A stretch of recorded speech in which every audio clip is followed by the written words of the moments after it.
This is your election headquarters, and this is Newsfile. And on our special edition, just gone by in the first hour, we had Dennis Miracles Abuaji campaign of the Dr. Bawumia campaign 2024. And interesting stories that we heard from him and how Bawumia, they are hoping and praying that he will very soon, not later, announce that he will run again, and so that he will get the needed support and marshal the numbers and begin to work on their supporters for 2028. Moving forward, Rhoda Osayafo is Senior Research Analyst, Ghana Center for Democratic Development, CDD, and she's been with Codeo. You've been hearing them in the course of the election. Suleiman Abrahima is Executive Director, the Media Foundation for West Africa, the foundation that produces the Fourth Estate. Colonel Festus Abuaji, retired, is author, conflict and security analyst, and he's right here in the studio. Thank you so much for making the time to be with us here in the studio, sir. Kofi Bento, lawyer and senior vice president, Imani Africa. If there's anybody else that pushed for Bawumia like he did, I'm yet to see them. Reverend Dr. Ernest Edujemfi is chairman, the National Peace Council, and Kofi Adams is MP, Boem. So, welcome to our next segment after the first hour, exclusive with Dennis Miracles Abuaji. And we are beginning on the matters arising in respect of, the disputed results so far and those that are outstanding, the issues of the vandalism, the violence that have greeted the results announcement despite the hailed concession by Dr. Mahmoud Bawumia, and of course the transition and the matters arising from the transition. As you are well aware already, there are conflicting communication from both sides of the transition. We will share the communications issued by both sides and try to find a middle ground and ensure that the transition is as peaceful and smooth as is required by and anticipated by the Presidential Transition Act 2012. So let's begin right here in studio. And Colonel Festus Abuaji, you have been writing profusely, and thank you for your write-ups. They have been very useful. They more often academic type, but they assist us to appreciate and be able to do our work. So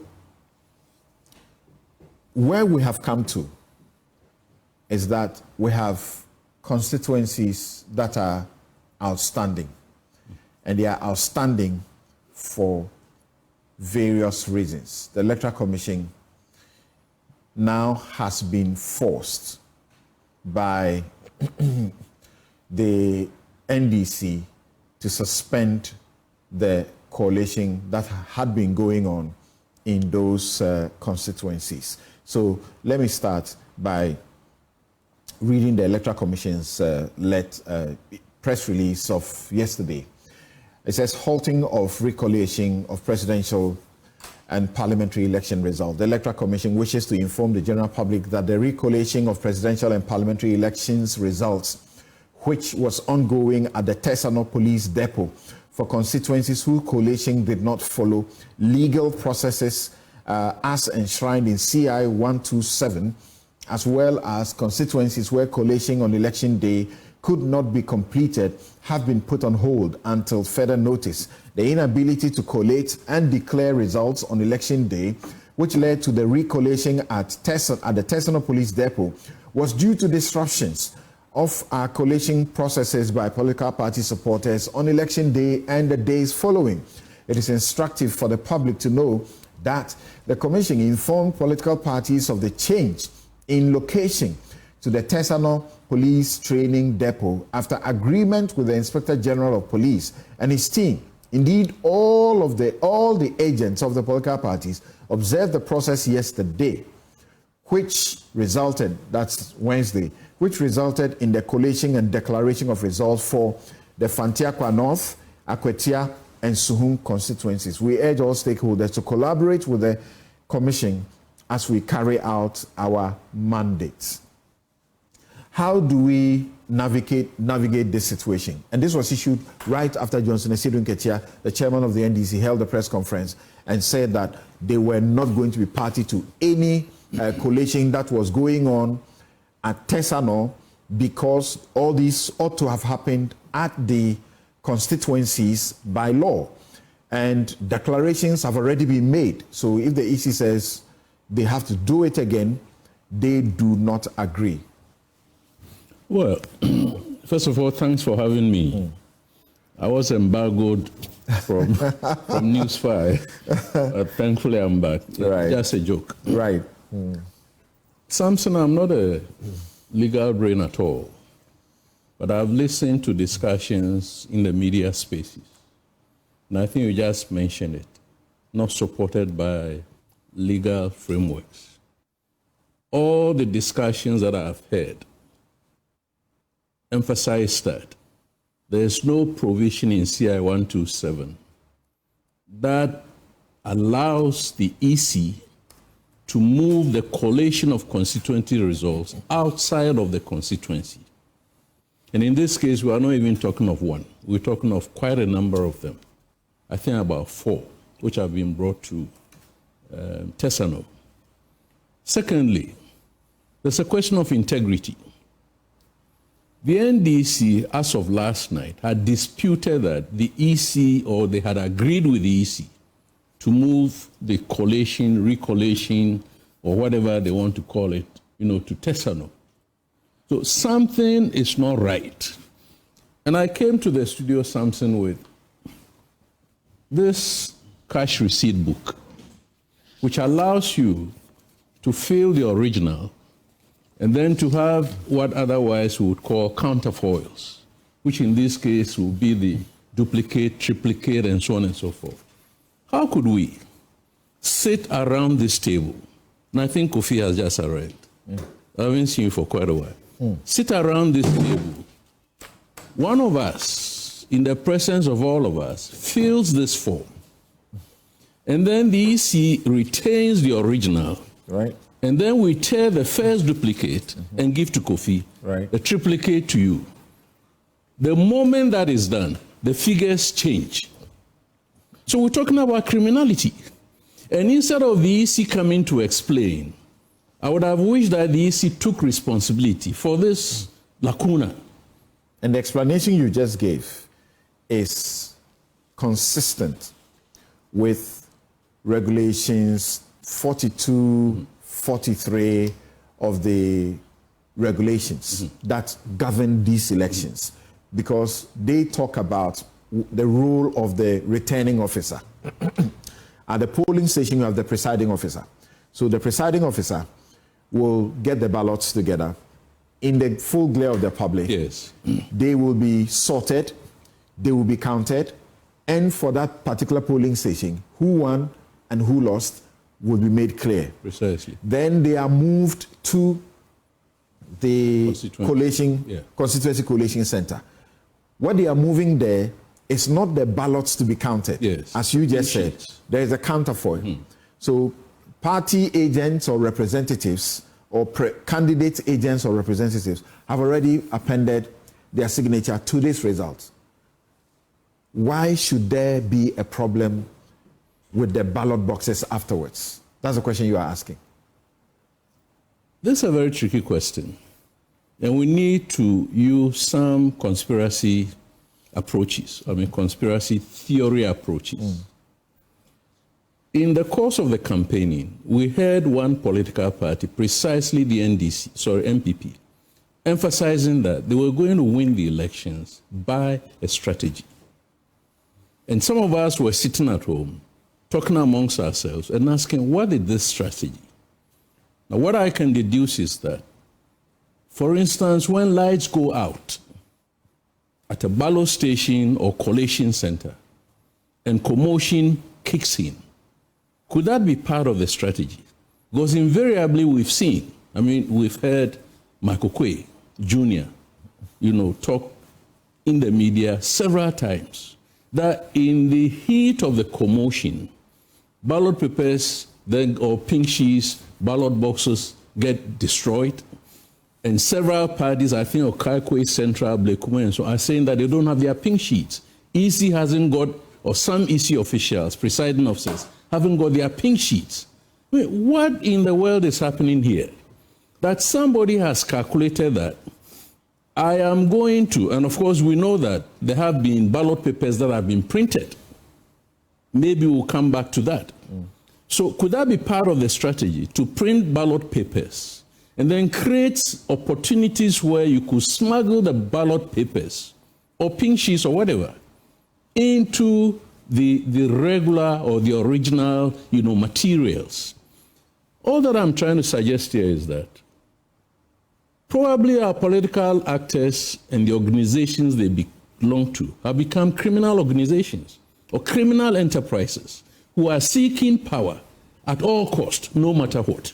It cannot be something that anybody will say that I don't have my pink sheet. It can't be. By the way, was it not the EC in CI 127 or whichever one who said that the ballot station declarations, i.e. that pink sheet, will be pasted on a public notice board? If that had been done, I am sure several individuals would have gone there to photograph the pink sheets. So far, I have not seen any pink sheet on my phone. The EC is not accepting responsibility that her own presiding officers violated that principle. Because if the pink sheets had been pasted in public places, we would have had some way of finding what data was entered on these pink sheets. So in a way, the EC has failed, in several ways. Look at yesterday's announcement, which was about the suspension or whatever of this collation going on at Tesano. And the EC saying that it is legal. Another legal brain saying that it is illegal because it is not happening in the constituency.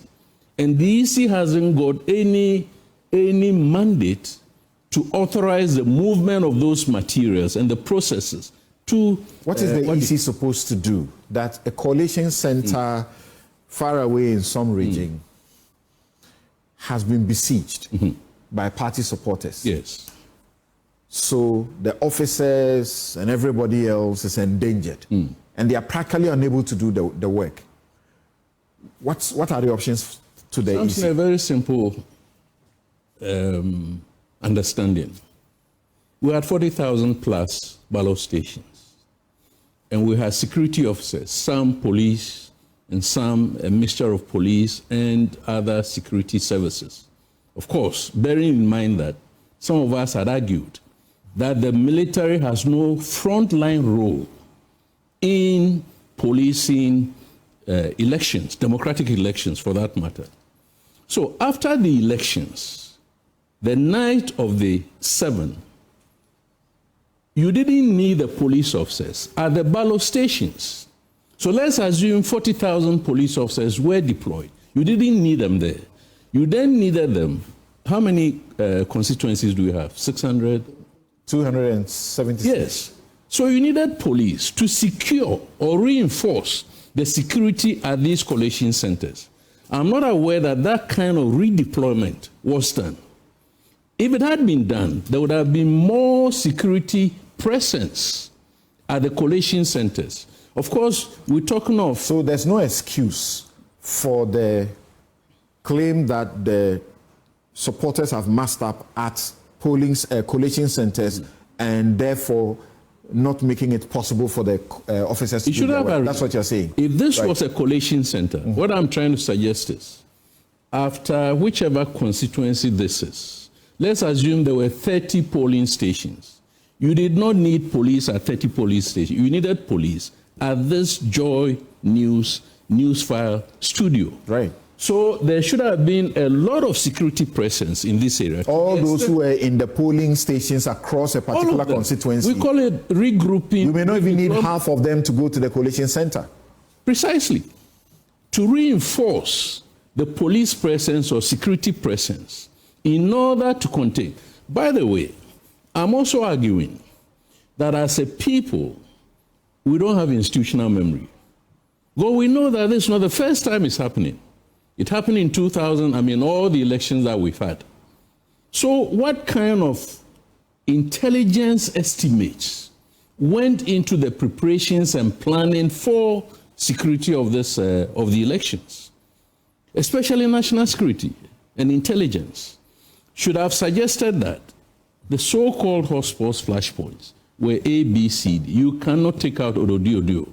You cannot take out whichever other constituencies.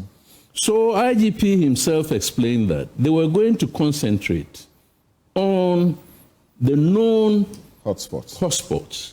They use intelligence to have intelligence presence to know what was developing and quickly marshal additional forces.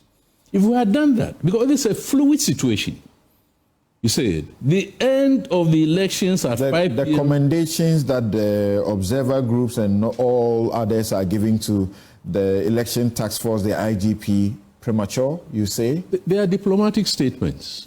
You wouldn't expect any observer group coming from ECOWAS or AU or wherever to come and say otherwise. Generally, there was peace. I've heard this morning that Western region, there's no constituency results that are in contention. I think Northwest or one of them. So there are about 3 regions where there is no contention whatsoever. It is this Greater Accra, Eastern region, Ashanti region, and so on. And I'm suggesting that, given the numbers of security forces that we have, not the military, police, immigration, prisons, customs, whatever, we should have had enough to redeploy. First of all, you regroup. Regrouping means that you pick whatever here and there that you don't need and then put them together and redeploy or reassign, if you want to use a civilian language. It is this reassignment that I think didn't work. So the benefit of the security at the Police Academy, Tesano, does not make it legal. If the CI says that the collation has to be done in the constituency, Tesano cannot become the new legal constituency for the collation of. In a way, let me quickly finish. Okay. In a way, when you violate any of the legal provisions that regulate our elections, you are creating triggers for violence. And that's precisely what we're saying. Or you are creating factors that prolong the violence. Kofi, are we not being unnecessary, needlessly legalistic? Because what does the change in venue for the collation, what difference does it make? I'm asking Kofi Bento. It is my view that it makes no difference. I've said here before, you know the legal maxim, what is necessary is lawful. And you had a situation where things dissolved to a point, they, deteriorated to a point where it was necessary to go to a place which had more security. So as far as I'm concerned, it doesn't change the votes. It doesn't change what is on the pink sheet.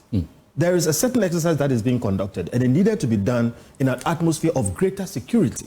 And that is why that became necessary. But the fundamental things remain.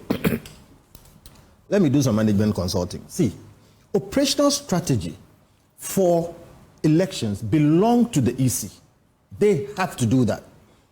And my senior here says that the observers are making political statements about the level of security. I disagree with him.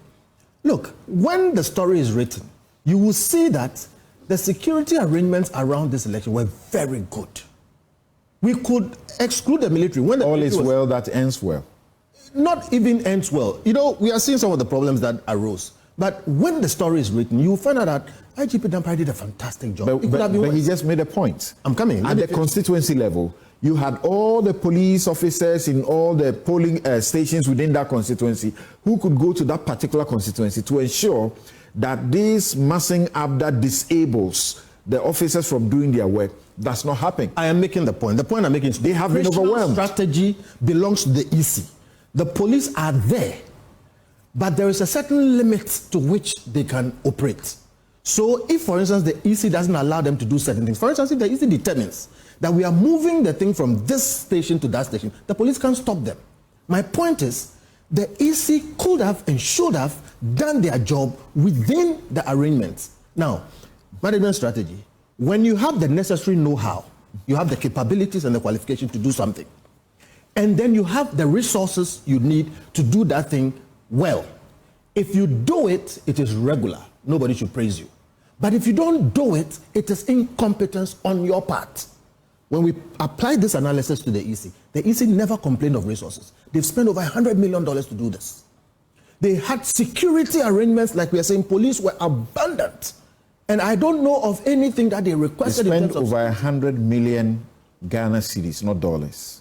I'm talking about the whole election cycle. Yes, the whole election cycle. Let's not digress into their budget was in excess of 100 million. That's what I mean. Ghana cedis. Okay. Now, with all of that, okay, when the presidential election was determined by the political parties who should have fewer resources than you, long before you did it, and then you have pockets, smaller units, parliamentary, constituency, collation issues, and then you fail to do that, and then you complicate the issues by your decision making. It is the EC that decided this thing should be moved to a certain point, which is not raising legal issues, which I don't think are legal issues. So here's the point. We need to call a spade a spade. And you know what Imani has said about the EC for almost 10 years now. There is a problem there regarding their operations, operational strategy, and how they do their things. And it is playing out in front of us. So here's my conclusion. Why do you blame the EC and leave out the police? Because if the police it is a presiding officer at the polling station that will ask the police to do ABC for them. It is a returning officer at a constituency that will ask the police to do ABC for them. But the police is capable of telling them that this is the better way to do it. So when you say operational strategy is with the EC, and therefore what the EC requests is what the police will do, I'm not sure it is the EC that says, bring the collation to Accra to Tesano. You are not sure. So say that you are not sure. But you just said something. That it is the election or electoral commission officers who make the determination. You just said the police can advise them about security. In your own words right now, you are making the point that the EC makes the decisions, the police gives advice. Now, it is the EC who determines whether we'll take the advice or not. And I'm telling you, check. All the major decisions were made by the EC and EC officials. When it comes to security, cordoning off that space, making sure unauthorized people don't enter that space was squarely within the capability of the police. Yes, and the police ought to have told the EC. If they told them and the EC didn't take the advice, what do they do? No, the EC cannot disregard the police security advice. Override the EC on election. What you want us to do in Tesano, we can provide for it here. Because by doing what you want us to do differently, you are exposing us as weak and incompetent. I hear you. See, I'm saying, for instance, the police will say, do you want more security? Says yes. We have this facility. Do you want to use it? Yes. If EC decides we will not use it, if EC decides we will not move from here, or if EC decides that we want to move to another location, the police can't override them. So look, Chief just said something. We fail to take our lessons seriously, and we keep repeating mistakes. I am saying let us put this issue where it belongs, and let us give greater scrutiny to the EC's operations. Look, I don't see why we cannot all sit and agree that this is a better way to do things. Even if the EC has the authority to decide what it will do, a lot of people can come, in the multitude of advice, there's security, and say this is a better way to do this than that. We are heading into a crisis which is entirely needless. And I'm saying, given that all the resources were available to avoid this crisis, not being able to do it reflects poorly on the EC. And this is not the only example. The EC knows. The EC knows. And the police should know, particularly for the election task force, should know that in section 50, regulation 50 of the CI 127, forgive me, that regulates this process, it says constituency collation center is a location established by the commission in a constituency where all the results from the polling stations are brought for the purpose of adding up and declaring election results in that constituency.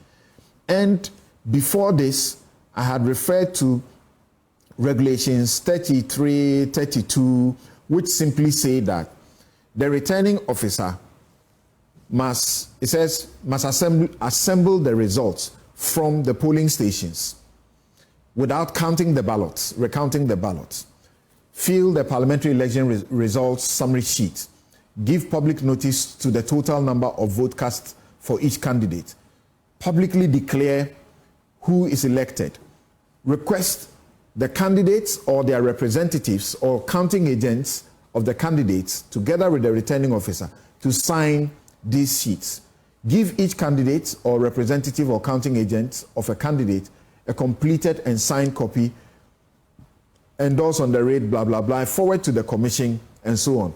So it ought to be done in the constituency. That's the NDC's problem. I totally agree with you. The law says do this in the constituency. I am making the point that the decision to take it out of the constituency was not the police.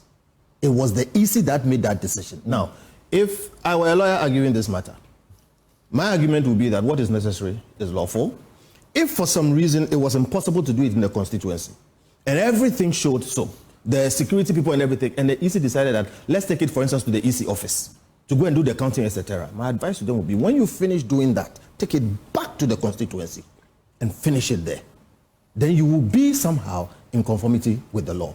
My point is, the faults, the errors, the mistakes are properly in the laps of the EC. And for me, it is important that we get this right so we can avoid some of these things in future. Okay. It could not be the... Nonetheless, you don't agree with the NDC that the collation should not be happening at the Tesano? I agree with the NDC that collation that is happening outside the constituency is happening outside the intention of the law. But it's not over. It is not over. My view is that if it becomes necessary to do that in military barracks, do it. But take it back to the constituency and finish it there. Some of it is recollation, meaning it's been done, but the EC itself is emphatic in saying that it was done, in breach of their law. What do you say to the EC now being accused that the same EC, when these collations were done in 2020 and issues were raised, the EC said, once the collation had been done, it cannot be redone. Anyone who has any problems, head to the court 21 days after the results have been gazetted.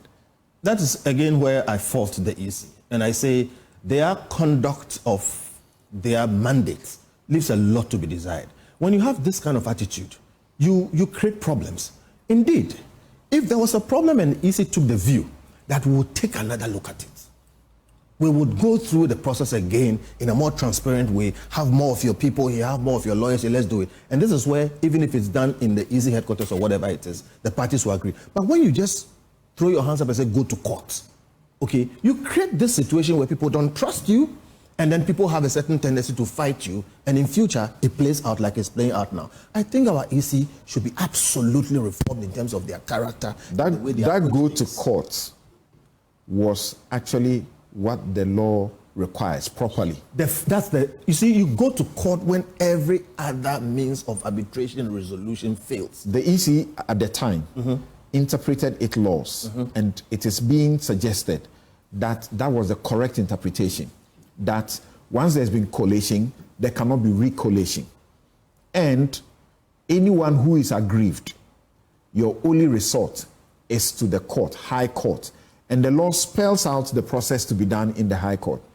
So for the same EC now to be agreeing to recollation, and these recollations play out in favor of the NPP, it is being accused that it is in bed with the NPP to change results for the NPP. You see, their history gives ground for these things. My view is that if there is collation and there are issues with the collation, and the EC properly deals with the parties and says, let us take another look at it, all right? Whether you call it recollation or whatever, a lot can be resolved with negotiations. Okay, my view is when the EC shuts the door, they have a right to shut the door. Samson, if you do something against me right now, I can choose to have a discussion with you, negotiate with you, go in arbitration, try mediation, try 10 different things before I go to court. But I can also choose at the first instance to go to court. Now, when you have an EC that takes the view that anytime you have a problem, go to court, then you're not going to have these problems. My view is that the EC should be more welcoming and more prepared to listen to every party and create a situation where, don't call it recollation, but then there can be an ascertainment of the results which people are disagreeing or disputing in a way that brings them to a point to accept it, all right, without going to court. I think that is possible. But when you create this situation where nobody trusts you and people think that because of your previous actions and utterances, you are playing to one party, then this is going to happen. So I say again, the problem is with the EC. Look, they've done our elections for 30-something years so far. We all know what we've said after each election. After each, from our Ferijan, we said it was bad, and then we realized it was better than the next, and then we said the next was bad, and we said this one is better than the previous. You know, it's come to time to reform our EC properly. That job should be advertised, interviews had, and the person picked. Now, so much has to be done to avoid some of the Adams going forward. And congratulations to for your win again. Thank you. Right. The NDC must be super happy. We'll talk about that. The fearful majority that you are commanding. It also means that a lot of things, low-hanging fruits. John Mahama says he wants to leave a legacy. What an opportunity to leave a legacy, particularly in making laws, for example, because there's no inhibition. He had the constitution review process done. There were a lot of the amendments that were to be done in Parliament. Osechi Mensah in his group completely, botched it. Osechi Mensah later did another review of the Constitution Commission's review work, which is sitting there. So those that can be passed by Parliament, I think John Mahama's first job in leaving a legacy, district assembly elections, you can do it by parliamentary amendment. You should do it tomorrow. Tomorrow, when the parliament is inaugurated. But come to this issue. We understood that there was consensus among the parties initially that you could do this process, and you were submitting to the process.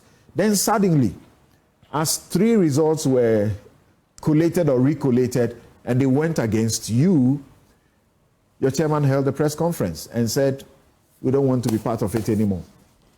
Well, something... Let's hear Esidun Ketia first. We in the NDC believe that what is happening at the police training school amounts to illegality. It is not founded on any laws of our elections. Neither is it based on any consensus that has been reached between the parties and the Electoral Commission.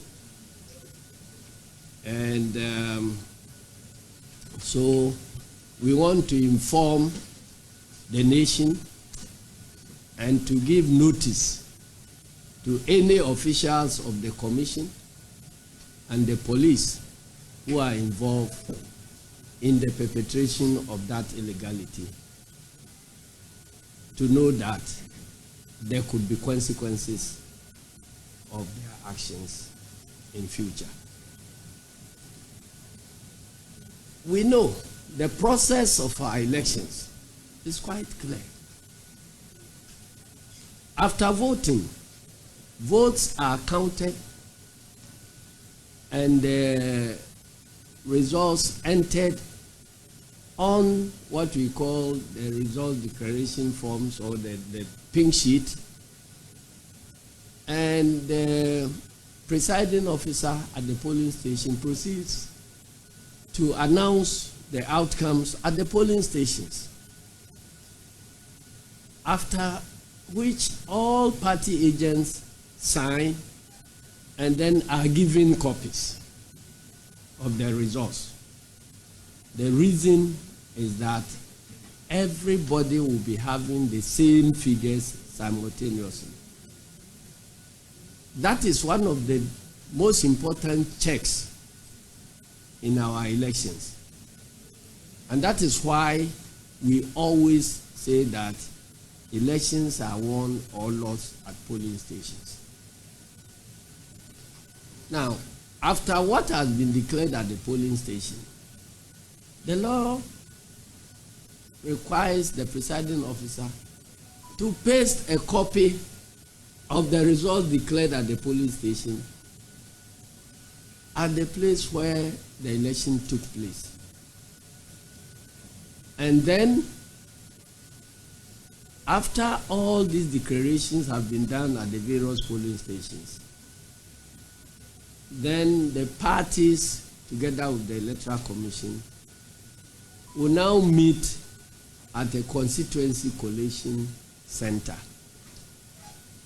where the originals of the results declared at the polling station, which will be in the possession of the Electoral Commission, will be produced,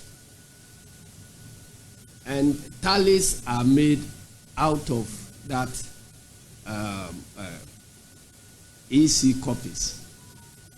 But to check that EC itself will not play games, all the participating parties will have their collation agents at the collation center, and they will come there with copies of each of the polling station results, so that when the EC collation, constituency collation officer mentions a polling station by name and code and mention the figures, then all the parties that have copies of the pink sheets will now verify and check whether the figures on their copies of the pink sheet tally with what the Electoral Commission is mentioning. This provision is a check on the Electoral Commission officers, so that they themselves cannot perpetrate fraud during the elections. Now, after we all agree on the figures as mentioned, because if everything is right, all the figures must tally, because the pink sheets are filled in quadruplicate, duplicate, quintuplicate, or whatever the case may be, depending on the number of candidates. So everybody will have the same copy. So the moment figures change, and you find parties holding different documents with different tallies of votes, then there is a big problem. And that problem cannot be pinned on a single political party, because the same way political parties are capable of perpetrating fraud, the Electoral Commission officers also are capable of perpetrating the same fraud. Tiedun Ketia is the the chairman of the NDC. And Kofi, so we're asking why is this? Why this suddenly happened? But before we go on, I read this message. It says, election security is a sole prerogative of the National Election Security Task Force, headed by the IGP. The EC is not, and not is in caps, responsible for security operations of the elections. Kofi Bentel is totally wrong. And this is coming from a source inside the Electoral Commission.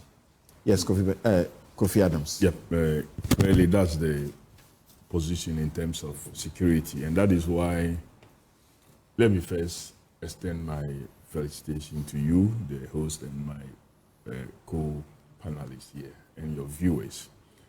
The tester is right, And that is why when the Ashanti Regional RECSEC, Regional Security Committee, sought to do their different arrangements other than what the National Security Task Force under the leadership of the IGP had done, we all took offense to it because they had no such mandate whatsoever as far as elections are concerned to begin to design their own different security arrangements other than what the National Security Task Force has done for all of us to abide by.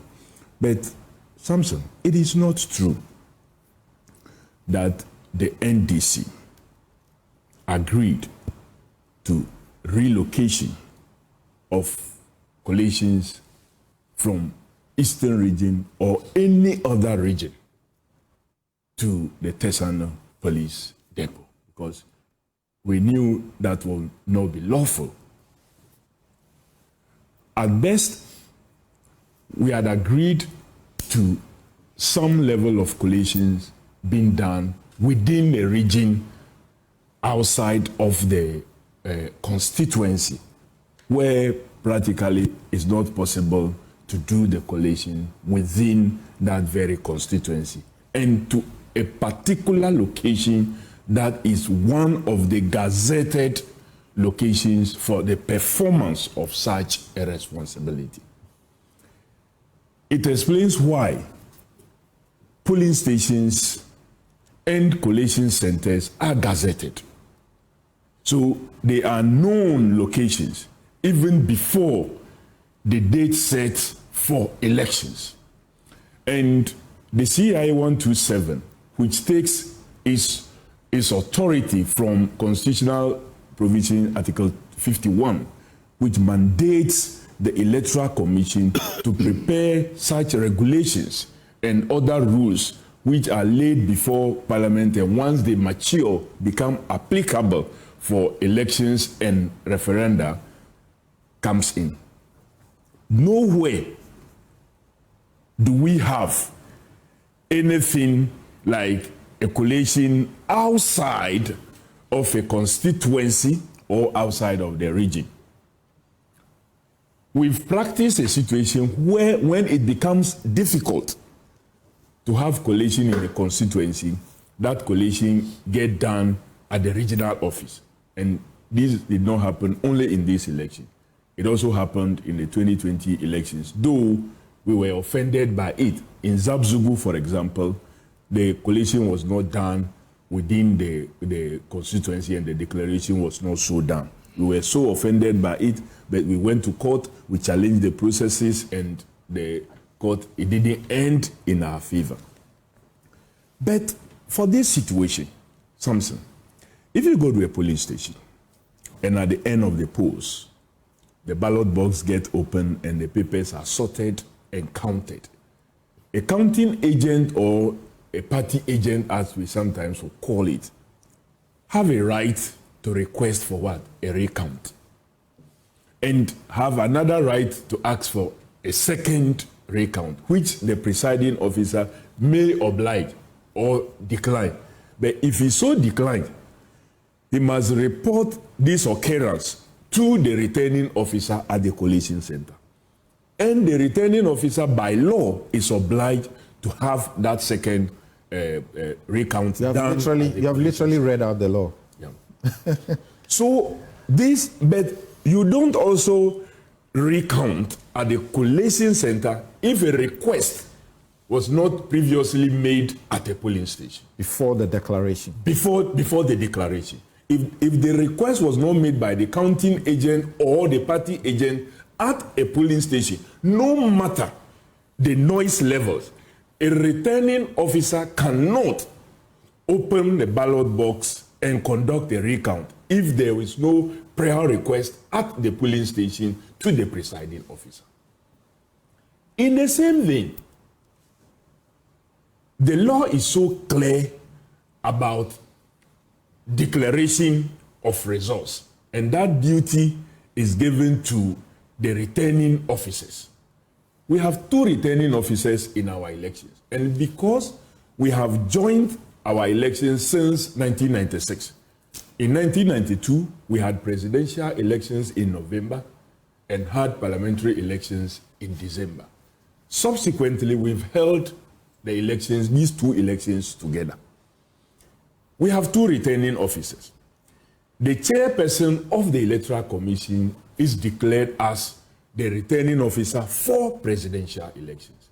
And for every constituency, a returning officer is appointed for that constituency. That's correct. And he or she has the sole responsibility of declaring the parliamentary results. So one is therefore surprised that results that have been collated and declared now are being recollated.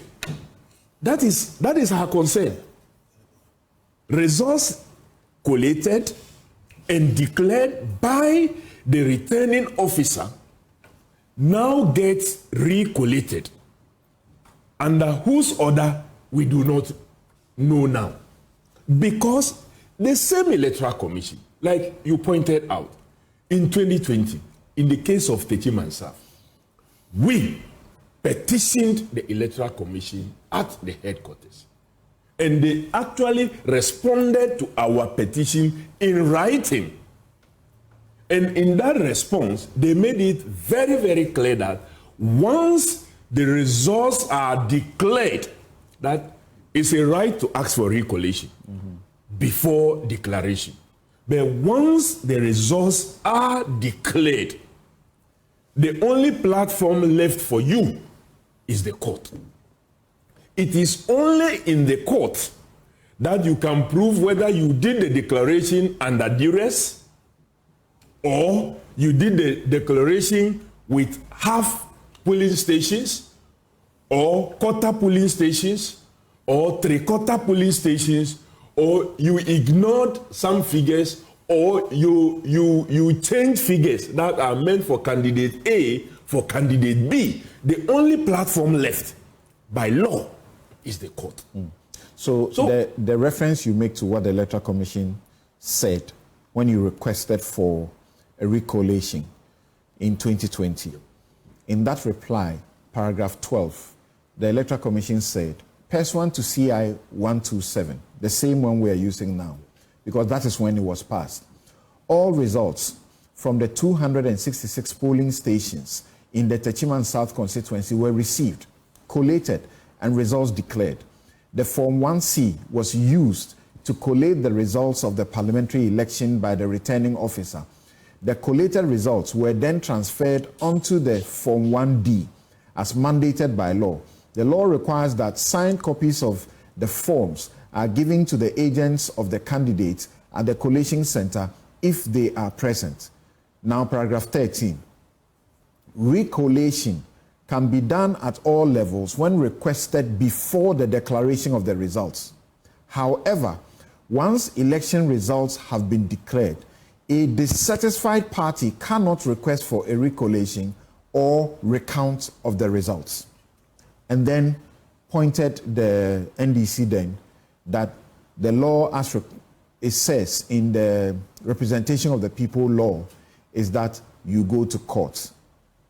So the EC knows what to do when results have been declared, whether under duress or half collation or change of figures from candidate A figures given to candidate B given to candidate C, whatever or in situation, the absence of candidates agents or representatives, or what have you.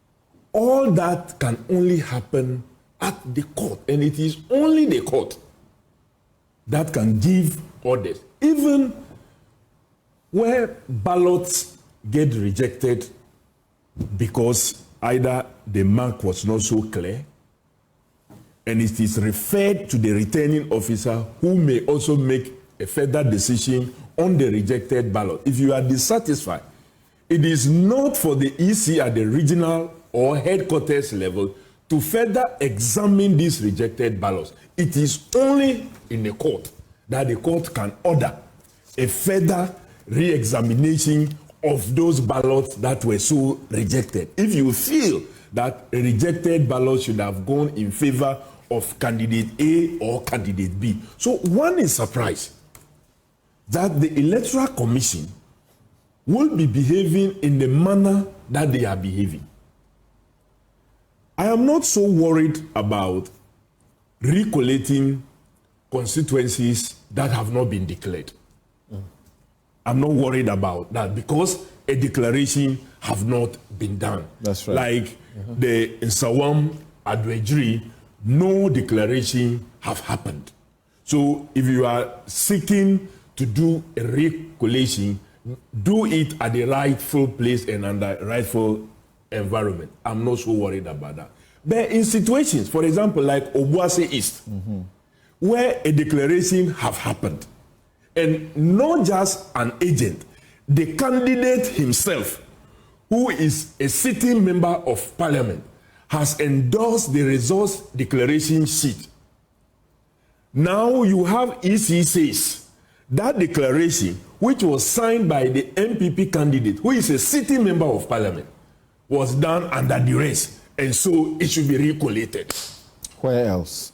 There's been reference to Tema Ibi Bright. Tema Central also. Right. And the kind of reasons that I heard my very good friend Tete give, that according to him, Samuel Tete of the EC, that the officer who did the declaration was Tema West returning officer. And not Tema and not Tema Central. Central, right. But the same EC decides to accept Damango, which declaration was done not by even a returning officer that has taken oath, but the regional electoral officer. They are comfortable with that. This one, Tema Central, according to them, was done by Tema West returning officer. That is a returning officer that have taken the oath to perform those functions. Albeit that maybe he took the oath for Tema to perform in Tema West and not Tema Central. The EC have problem with that.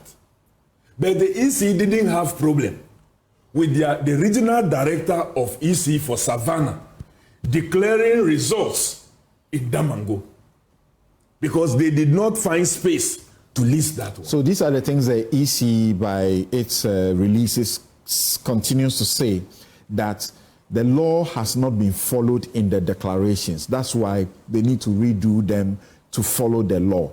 And you say, once the declaration has happened, it's a closed book. It is only a court that can question it. Exactly. And especially if you take Fantia Kwanoff, it was done by the returning officer.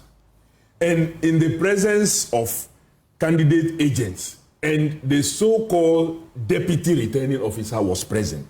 Then now you move the deputy returning officer, so described, not to another location in the region or in the constituency, but to another region to come and collate results in the absence of the political party whose candidate has been declared the winner in Fantia Kwanoff, in Begro, within the constituency where the election took place, by the officer who by law is mandated to make such declaration. Now you bring a deputy who is not mandated to collate results outside of the constituency and outside of the region, in the absence of the NDC and its agent. Then you declare the one who have not been declared the winner within the constituency by the returning officer as the one who has won the election. And the EC says that is lawful. You talk about doing it in the absence of the candidates, agents, and so on. And you find Samuel Tete also complaining about some of these things happening in the absence of the candidates, agents, and reps. But in fact, the law requires that candidates, agents, and reps cannot hold us to ransom. That's true. It used to be the case previously. Yeah. So now what the new law has done is, if you're a candidate, agent, or rep, and you are required, your presence is required, right, and you decline, you refuse to give it, the law says it does not invalidate what has been done. In fact, the law in the Constitution requires presiding officers, or who are they, to sign pink sheets. Yep. In the 2012 elections, we had issues with that. Yes. One of the heads of the claims that the MPP raised in the court was pink sheets without presiding officer signature. Upon that, we made a law and said we will not punish the voter who voted and the presiding officer decided not to sign. We will rather punish the presiding officer for that.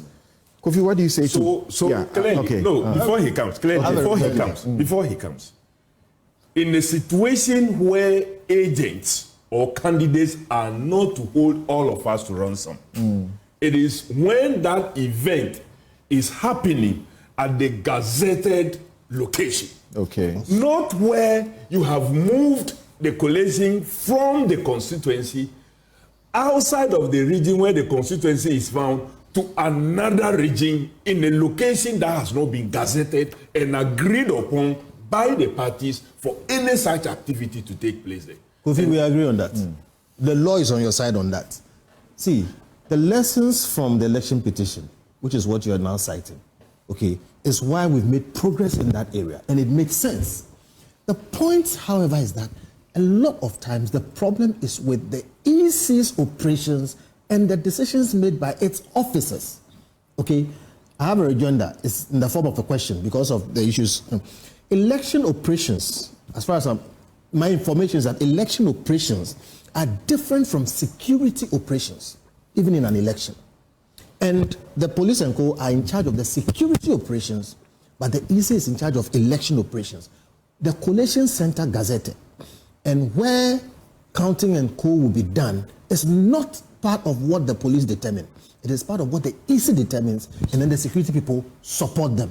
So the gentleman who responded, let's make this point clear. Okay. Now, when you tie that to this, and we tie that to the Damongo situation and co that Kofi is talking about right now, Samson, do we all see that there is something amiss about the EC's operations and the decisions its officers make regarding EC operations at polling stations, police, etc.? I don't know why. What's wrong with EC's operations? At the polling station, the results, the ballots are counted, sorted, counted, in the full glare of everybody. Yeah. And then the forms are signed. The numbers are entered. That's the proper process. That's the pink sheet you are taking to the collation center, correct?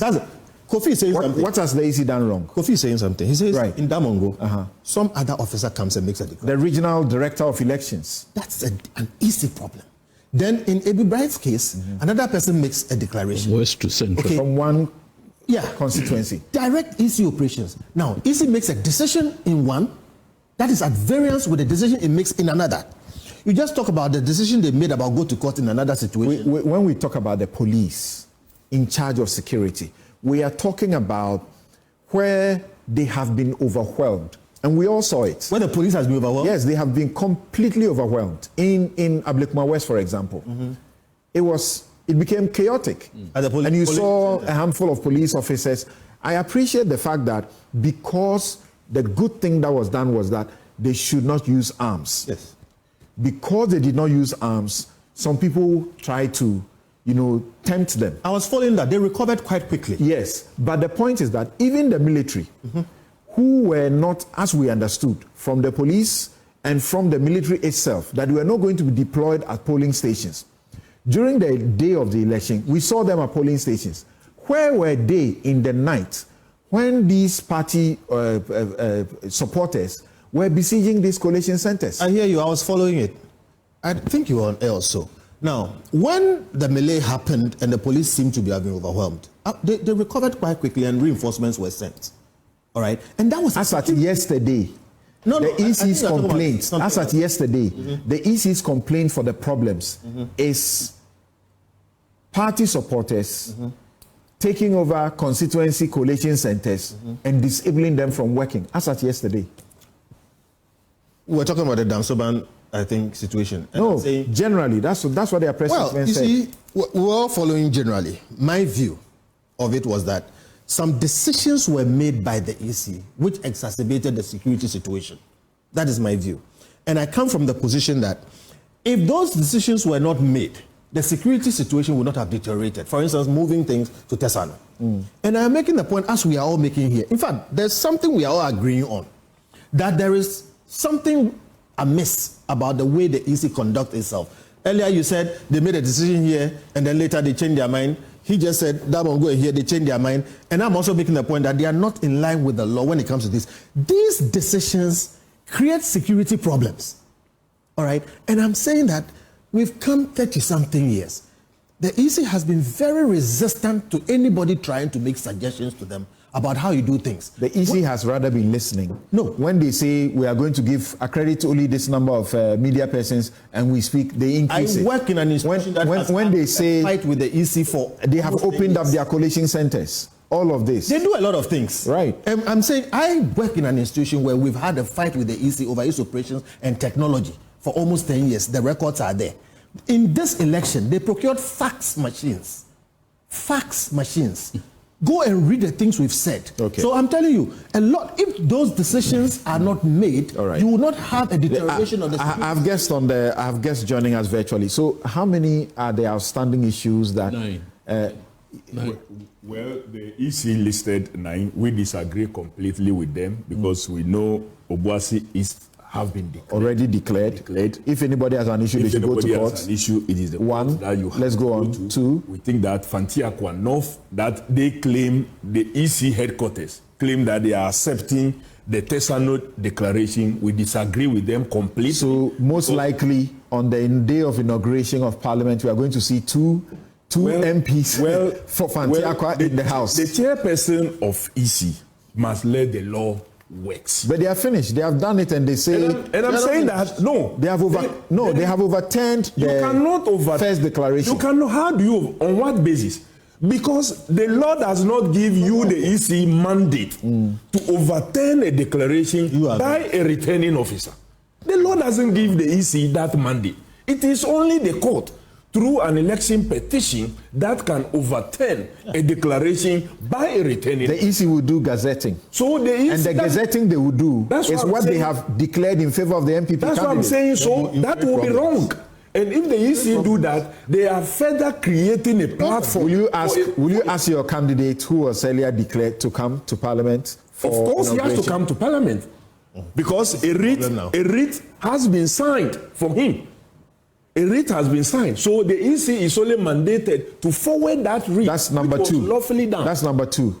You said you don't agree to 9. So those are 2. So that we don't agree. Tema Central have also already been declared. So that reduces the number to Ablekuma North that they listed 4. have already been declared. Okay, reduces it to 3. All these declared ones, there are no contentions whatsoever. Okay. We can do the... So as far as you're concerned, what's outstanding is 3. On the 20th, we'll go to court, and then whatever the court says, we'll look at in Sawa Madridri. Because of what they were doing at Tesano, we went to court and we've injuncted that process. Right. The court hearing will be on the 20th. So as far as you are concerned, in Sawa Madridri, I think Tepa, Afuano North, has also not been... That's also outstanding. And I think Afuano Southwest is 3. So 2 outstanding, 3 outstanding as far as you are concerned. Yes. Okay. All right. Thank you very much. Thank you very much. Another message again here needs to be read before we proceed to my guest on the joining us via Zoom. Some of your panelists are behaving as if they are living in a cemetery. It is not police. Is it not police impotence to witness party tax coercing a returning officer to declare the results in favor of their party? How can it be consistent with rationality that the police and EC officials should work in the danger zone, where violence is staring at them in the face? Which court will validate duress? How can the EC be in charge of security? This is a member of parliament who has a stake in these processes. Thank you very much. Now, Rhoda Affle, thank you so very much. And Rhoda is with CDD, and they, together with the very known group, CODEO, Coalition of Domestic Election Observers, were on the field and saw everything that happened. Rhoda, how do we resolve these challenges that have come up? And what is the CODEO's verdict on the process that the EC has been forced to truncate? Good morning, Samson, and thank you very much. I hope you can hear me. I hear you clearly, Rhoda. Great, thanks. Yes, so a lot already has been said by panelists in studio. I think it's quite unfortunate that given all that transpired in 2020, we are still back in 2024, 4 years down the line, to some of the same issues that we had in the previous elections. You mentioned what CODEO has been doing. Indeed, picking up from 2012, one of the areas for reform that CODEO sought to engage the Electoral Commission on was on the issue of collation, because we all remember some of the challenges we had at our collation centers: overcrowding, incidents of violence, issues with collation and all of that. And so there was a lot of efforts from the CODEO front to sort of engage the EC, first of all, trying to put together some kind of advice, recommendations that the EC could sort of consider, and in terms of its review of the collation process. And indeed, there was some engagement that took place. I think for me, there are also questions about how the EC itself also sort of looked back on that process, the previous process, that is the 2020 process, and how it's brought forth certain lessons with it. I know that a few things were done for this year. I know that a few collation centers were sort of some collation centers were relocated with security arrangements in mind moving into 2024. But given that we have come back to some of these issues, I think the issue is what we did. How did we engage all the other actors, all the other stakeholders, the political parties? What did we arrive at? Because the bottom line is that you want to be able to deepen trust. You want to be able to deepen transparency around the process. Otherwise, everything that you do can be undermined by one or the other actor. And so, I mean, we came out with a few proposals, one of which is, one, what are we looking at? Do you want to deepen transparency with your electorate? In which case, if you are looking at the collation process in terms of access, in terms of transparency, what arrangement do you want to put in place? And two, if you want to limit access, then what other alternative arrangements do you want to put in place to make sure that even if people are not coming there, even if you have just a few agents there, we will still be able to trust the outcomes that are coming out of this process. Mind you, the issue of publication of polling station results is something that has been on the table for so long, and it's one issue that we believe that if the EC is able to carry along, if it's able to implement publishing polling station results so that you're able to decenter, there's a lot of focus and attention on collation centers, but if people can have alternative ways of accessing polling station results, if people can sit back and do their own calculations and add figures together, because basically that's what the collation process is about, adding up the figures from the various polling stations within the constituency. I don't think this should be too much work for all of us to be able to do. So again, I think it's something that goes to the EC in terms of how do we engage everyone on the best way forward. But that is on the side of the EC. It will be unfortunate for me to just focus on the EC and discount the role of the other actors, the political parties, in terms of where we have ended up, right? I believe strongly that mantra that we need to invade collation centers or polling stations in terms of calling on supporters and all of that, I think it's not a great approach to addressing one problem, okay? I know that there are some concerns that parties have, that candidates have, but we don't create other problems by trying to solve one particular problem. So if we believe there are issues about trust, that we cannot trust certain people in terms of their delivery on certain responsibilities, can we look at an approach that doesn't, in the process, create other problems? Okay, so every party, and the good thing is that for almost all collation centers, almost all polling stations, we have our two leading parties having their agents present. Almost always we have the NCP and the NDC being present at about 99%, almost 100% of all polling stations. So if these parties are present, copies of results sheets are given to them. I don't see why, if there are any concerns, they cannot resort to these copies that they have and use the legal processes and mechanisms to address these, but rather we choose to call on supporters to come to these collation centers, because in that process, we are not able to address any serious issue at all, right? We end up putting ourselves in the situation that we have found in some of these constituencies where we have found all these issues of violence and challenges with the process.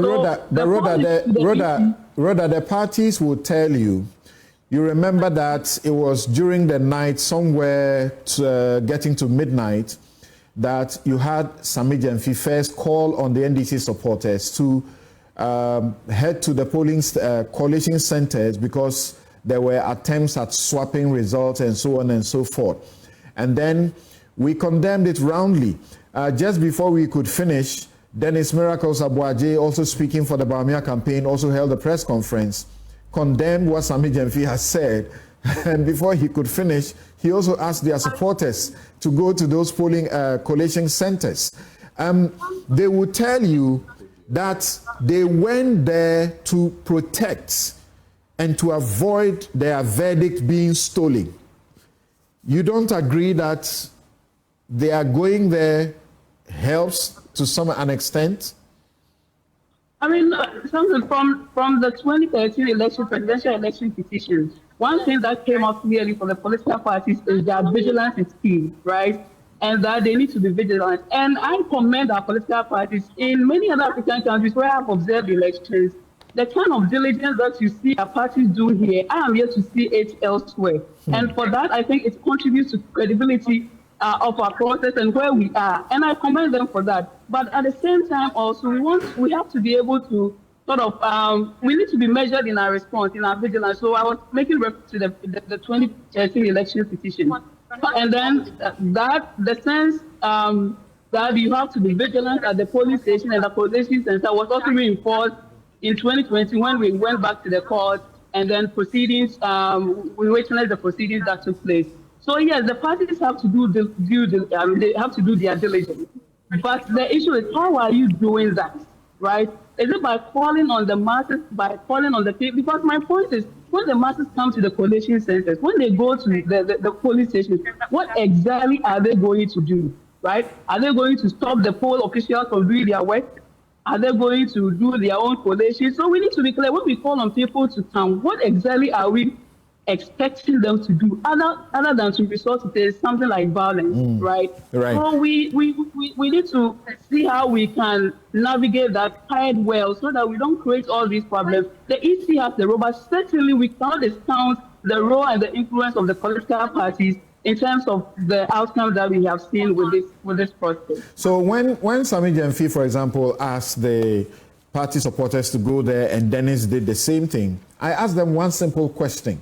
Maybe because you have boots on the ground all over these elections. Of course, election headquarters here at Joy, we also have boots on the ground, but you have some expertise. So tell us, I asked them the question, if your party supporters go to their collation centers, what exactly can they do to change anything? Because at the collation center, the collation centers are not open to the supporters. So they don't get access into the collation center.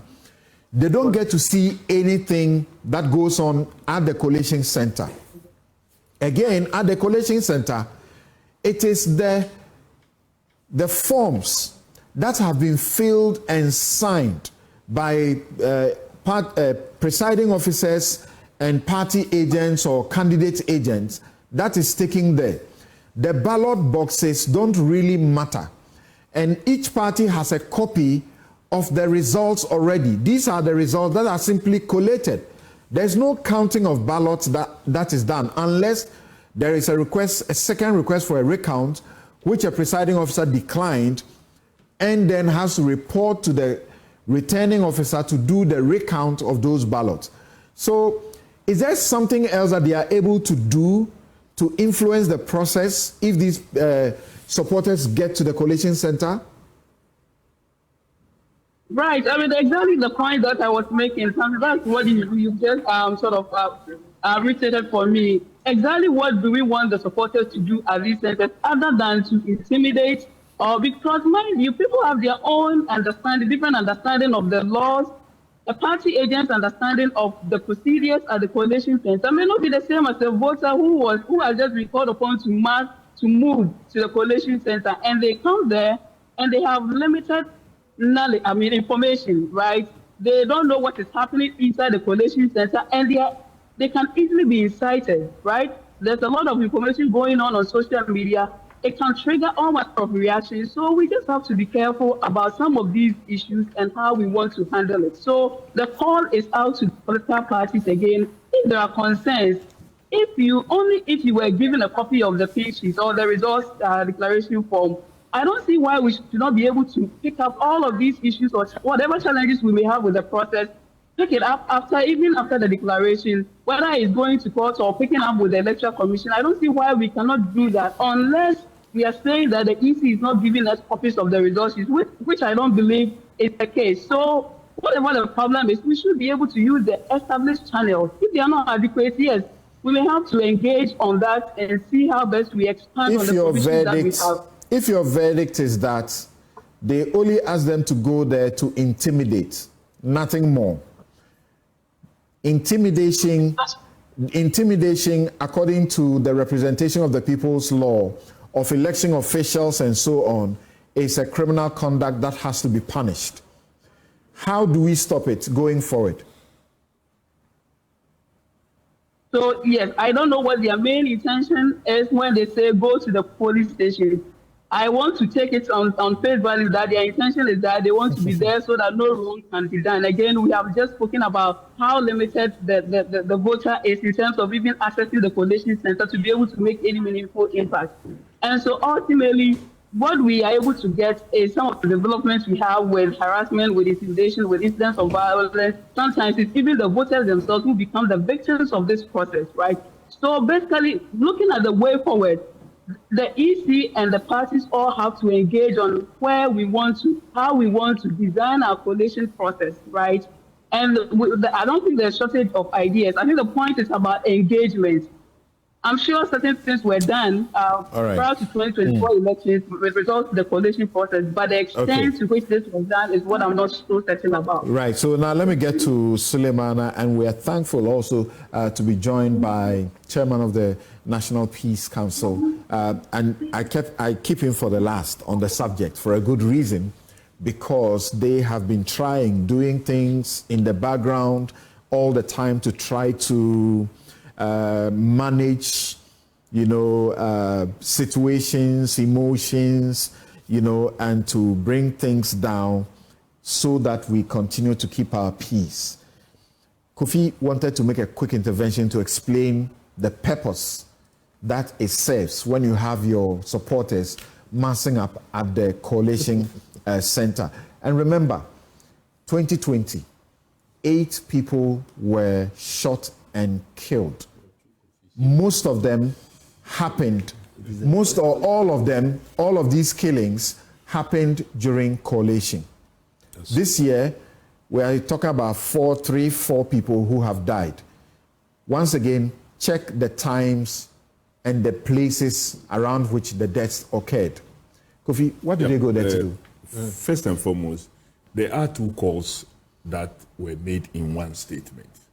Sometimes agents and persons that you place at polling stations having been declared, your candidate having been declared winner for a particular polling station, join celebration and don't move to collation center early enough to go and submit to the process.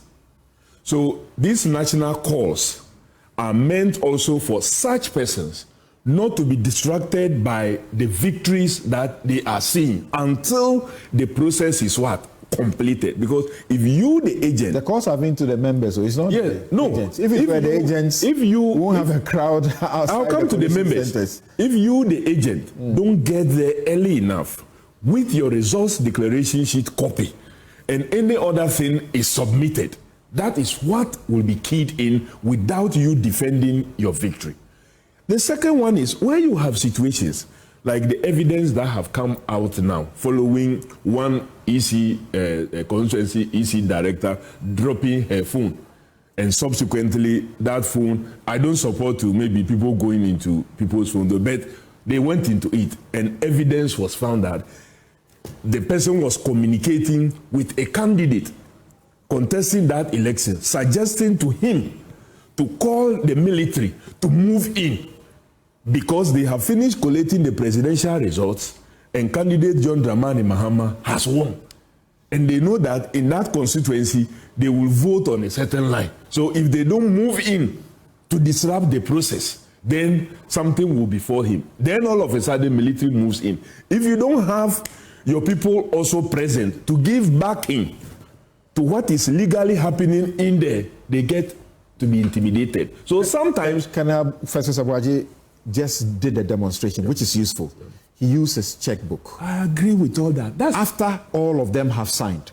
They simply tear your copy and give you. Excellent. If he is representing whoever, they tear your copy and give you. The original copy is with the EC official. Samson, excellent. If somebody takes something that is different and the code is also different, they will be caught. Why do you need supporters there? Samson, excellent. You see, you're speaking that things will happen normally, and the EC itself will protect the original.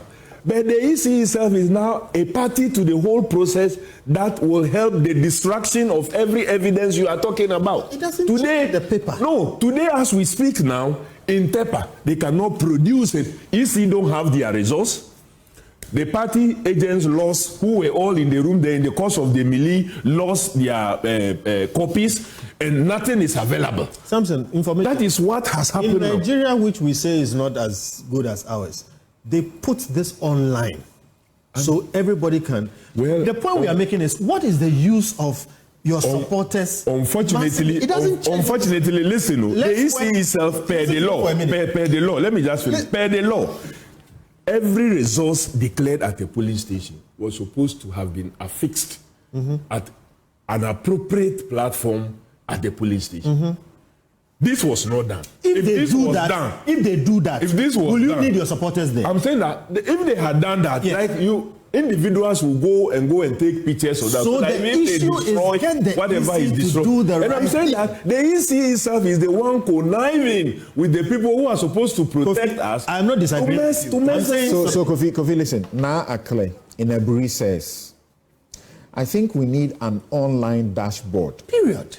To which all figures from polling stations are entered immediately, the agents sign and approve. They do it in Nigeria. By this, there will be no need for collation. Yes. No room, collation. Well, there was no room for suspicious activities, transparency, and speedy results declaration. You say they do it in Nigeria. Yes. But guess what happens in Nigeria? No. I'm making a point. The point I'm making is, you see, some of us. The rigging is rare. It's real. I'm not saying everything in Nigeria is good. Right. I'm saying Nigeria, which sometimes we tend to say is not, as organized as we. Right. They do something like this. There's a fundamental point which I keep making.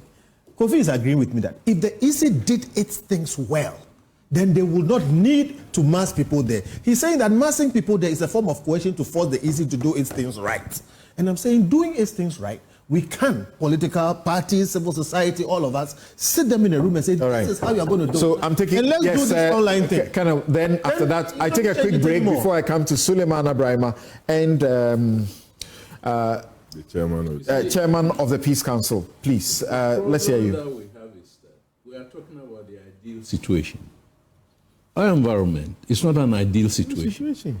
Now, in the case where the EC is supposed to have the original, Kevin Taylor told us before the elections that he had information that some EC officials would take a card and place it somewhere so that subsequently you don't get the data. We don't like that source repeated on this platform. Well, it happened. It happened in this election. It's a source, that does not deal with verified facts. Let me withdraw from reference to Kevin. Okay. But at Ablekuma, Michael Quay, the issue was that the EC official was holding a pink sheet which was freshly written. Yes, that accusation was made. You see what I mean? Yeah, they said something happened. There was when in the commotion, people were pushed and they got into like a washroom around the place, and they found that the whole booklet, the original had been torn and thrown away, and a new one done. Because of the suspicions around the EC, this integrity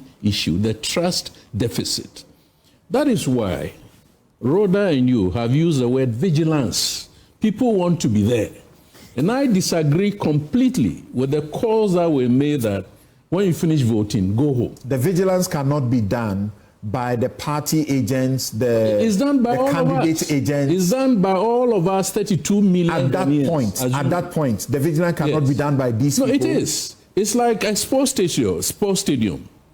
The idea that your supporters are there. The supporters don't get access to They don't get access, but their presence is felt. That is intimidation. No, it's not intimidation. Because they tell the they tell the EC officers, if you don't do this, we don't know what will happen if you move out. It is not as easy as that. It is that if I am tempted, like the example that he gave, communicating with a candidate and giving instruction. In fact, it came out, the EC said it, that at one constituency collation center, or whichever, the police were, or the military or police were invited there by the EC official. Now, that is outside of the Election Security Task Force framework. It is only the police who can invite the military. In this case, it was an EC official who invited the military to come in. And how did the military also respond? When you know that some EC officials... No, I mean, if the military is responding to an unlawful command, and also the Election Security Task Force command does not also denounce it. Because of the criminal strategy that I referred to. All right. That people have a strategy to steal the election. I'm not saying MPP or NDC. So you need your supporters there to ensure that a corrupt EC official, the one who was steering, Miracles Abuaji showed us, so many of the number one were torn off. The ballot sheets that were given to candidates. That one they are investigating. We have to be sure that it was deliberate. Let's assume that it is genuine. Okay. Then there was another instance where one official asked one person to vote 15 times. Now, how do you resolve this? You resolve it, among others, by having presence for the EC official to know that. Presence for chaos. Yeah. No, not for chaos. Because these parties, so therefore, these parties had lawyers, not small lawyers. But they had all sorts of people. Samson, you know that we've had an experience where a disputed constituency election results stayed for 4 years. 4 years, yeah. And the illegal candidate remained in the house. So the system that we are operating is what gives, grounds for all of these. Right, these days the process is a bit speedy. And even those that are going to court, my suspicion is that the CJA will ensure that the judges, there's a standing order to them. Because I did an election petition matter in the primaries. The judges were told that they should hear the matters solely focus, don't do any other case, just do that case day by day and finish it. On that, a quick point on that. I don't know why we are not using arbitration to resolve election disputes. I just checked here, we all agreed that indeed it will be faster and it will be more effective. Okay. We could do that quickly. Right. Arbitration is consensus. Sometimes they can't agree, so it will not happen. Over here, we take a break here. We will be right back. This is your election headquarters, and this is Newsfile. We began at 8 o'clock with the campaign spokesperson for the Dr. Bawumia campaign team, Miracles Abuaji. This is your election headquarters. This is Newsfile. It is your most authoritative news analysis platform, and our guests you've been listening to, Rhoda Osayafo, Senior Research Analyst, Ghana Center for Democratic Development, CDD Ghana, and they were worked under Codeo that had boots on the ground monitoring the process all across the country. Kofi Bento is lawyer, Senior Vice President, Imani Africa, and I said earlier, I'm looking for anyone who supported Bawumia as he did. And the few days to the elections, his social media walls were really on fire. And people got at him as if it's a crime to support a candidate. Kofi Adams is MP Boem and Ranking Security Intelligence Committee member, Public Accounts and Independent Constitutional Bodies of Parliament. That is in this Parliament. We don't know what he will be in the 9th Parliament. Suleiman Ibrahima is Executive Director, Media Foundation for West Africa. Also Colonel Festus Abuaji is retired. He's author, conflict and security analyst. Reverend Dr. Enes Edujemfi is chairman, National Peace Council.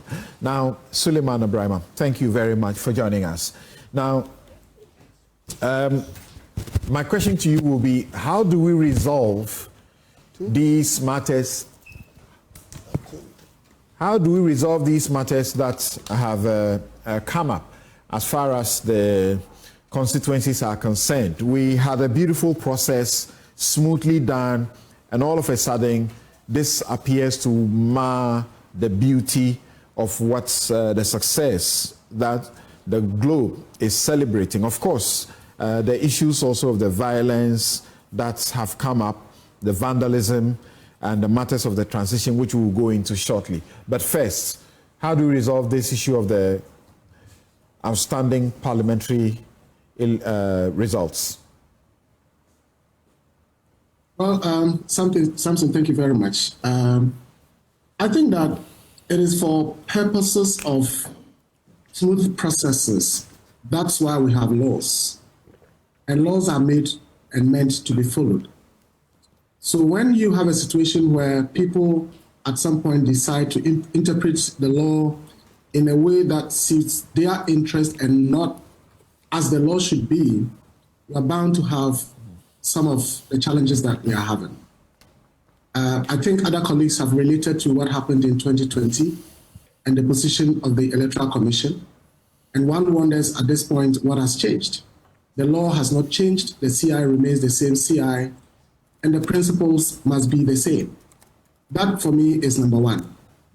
Number two is that I think over the years, we've sort of tolerated impunity in relation to crimes committed during elections by individuals, by political party actors, and sometimes even by EC officials or officers.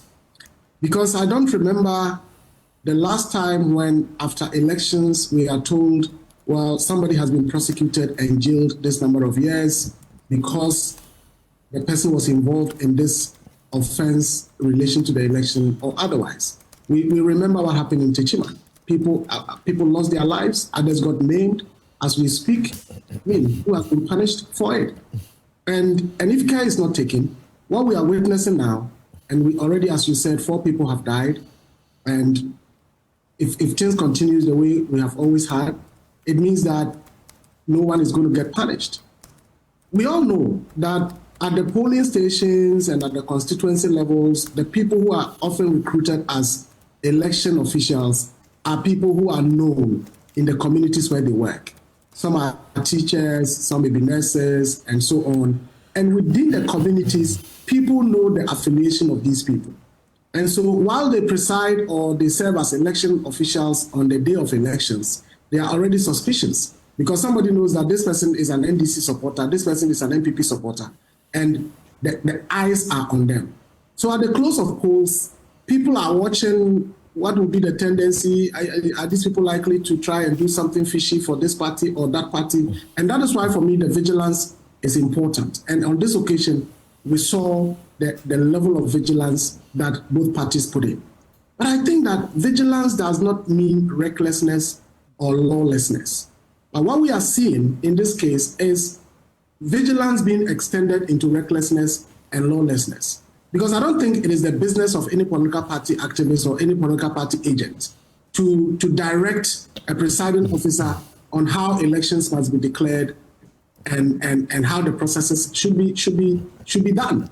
But in this case, I saw videos where you have party people standing by a presiding officer. The presiding officer is declaring the results, mentions a figure, maybe gets it wrong, and then he's being corrected by the party people. No, it's not this. Then the presiding officer repeats, and then at the end of the day, declaration is made. I have a very close friend who contested as an MP. The earlier reports, and because he's a friend, I was keen on knowing what was happening. I called friends in the area. They said, oh, your friend has lost. 2-3 hours later, I called my friend, he's not picking. 2-3 hours later, the friend calls me to say that, oh, I've been declared the winner. I said, are you sure? He said, oh, yes. I said, oh, but earlier reports suggested that you had lost. So, no, I've just been declared. Then an hour later, I get reports that, oh, your friend has lost, finally. And I'm like, what is happening? Then I call him back, and he says, yeah, well, they've declared again that I have, I couldn't make it, and I've lost by some votes, and I don't want any chaos, so I say, well, let matters settle. So I think that at the EC levels, the processes have to be followed. I think a lot of rules are bent, a lot of processes are overridden, and as a result, the confusion can be unbearable. Samson, I just want to also comment about this whole thing about election security and all of that. Look, we all have relatives who will be in the security forces. Prior to the elections, I think December 1 or so, we all read a statement from the Ghana Armed Forces saying that unless they are invited by the police, no military officer was going to be anywhere close to a polling station.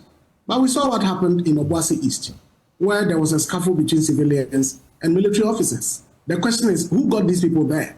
Were they invited by the police or somebody else got them there? Again, it takes me back to the whole thing about prosecutions and investigations and prosecutions. I think these matters have to be taken seriously because we cannot just deal with the issues around this election, forgetting that 2028 will be another election year, and it's just 4 years down the line. I think we have to implement processes that at least, even if we are unable to kill some of the ills of this particular elections, going forward, we will say that we have remedies for some of the things that will happen. Those military guys who were at Obuasi East, for example, who got them there? I think it is something that we have to investigate. And if they were there unlawfully, they have to be prosecuted. Again, on the issue of election security, I think the point is, we all know, we are in a country where we have about, one police officer to maybe 600 civilians. That's the ratio, or even more. And so when we talk about, let's say, the police's role, I am happy that in this election, we didn't have an incident where the police maybe used live, bullets, firing, tear gas, truncheons, and so on and so forth. I think the incidents of death that have happened, I don't know if any of them can be attributed maybe to an action of the police. But it got to a point that I was quite scared about the possible action of the police and the consequences.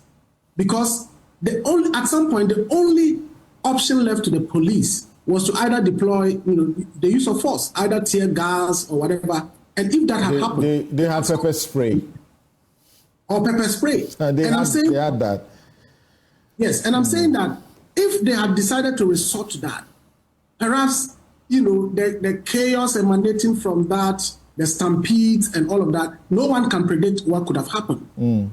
So the numbers of our police officers, and given that this is a national, this is not a by-election of about 5 or 6 constituencies or Greater Accra elections that you say, if all the police are deployed, they can do, they can maintain security and all of that. In Tepa, something is happening. Obuasi, it's something happening. Domango, something is happening. And so I think talking about the elections and the security management of it, yes, the police and the Election Security Task Force had a role to play. I think to some extent, they handled the situations quite well. But the processes relating to the EC, I think is where we have to look at. Because what is the point in saying, carry the ballot boxes from Eastern region to Greater Accra to do recollation, when you have said, if you have any issues, go to court. And indeed, in fact, in this particular case, the people who are affected are the ones who would often even tell people that if you feel you are dissatisfied, you can go to court. So for me, it is the processes by the EC following the rules. And I think that our political parties must also learn to be honest. Samson, in all this, the parties themselves would know who won. But it is about either Takashi or let's go through these processes and possibly we can have our way through. Because if declaration had been made at the collation center at the constituency, that is what we all have to go by. If you are dissatisfied, go to court. Yeah, but you know what that is, and you and I know it. The parties, their calculation is this. once the declaration is done, regardless how you got the declaration done, your candidates will be sworn in on the 7th in Parliament. And then whoever is aggrieved will go to court. Hopefully, their prayer is that the court process will drag. And then by the time, if that person is successful, by the time they get to come to Parliament, if it does happen, they would have been able to get the numbers they need to do whatever they want. And so that is part of the plan. But some are asking, this is the NDC, that regardless of what happens, they will still have the 2/3 majority that they need to do just about anything. So shouldn't they be the ones calming down? At least they also have the presidency with in excess of 1.6 million votes. Historic. Well, Samson, I think that in any case, if the NDC won 275 out of 276, I don't think that would be a reason to say that, oh, in this particular constituency, we know we won, but we already have so much, and therefore let's forgo it. I don't think that will happen. For me, it's about what reflects the true will and wishes of the people who voted. And at all costs, we must pursue what the truth is.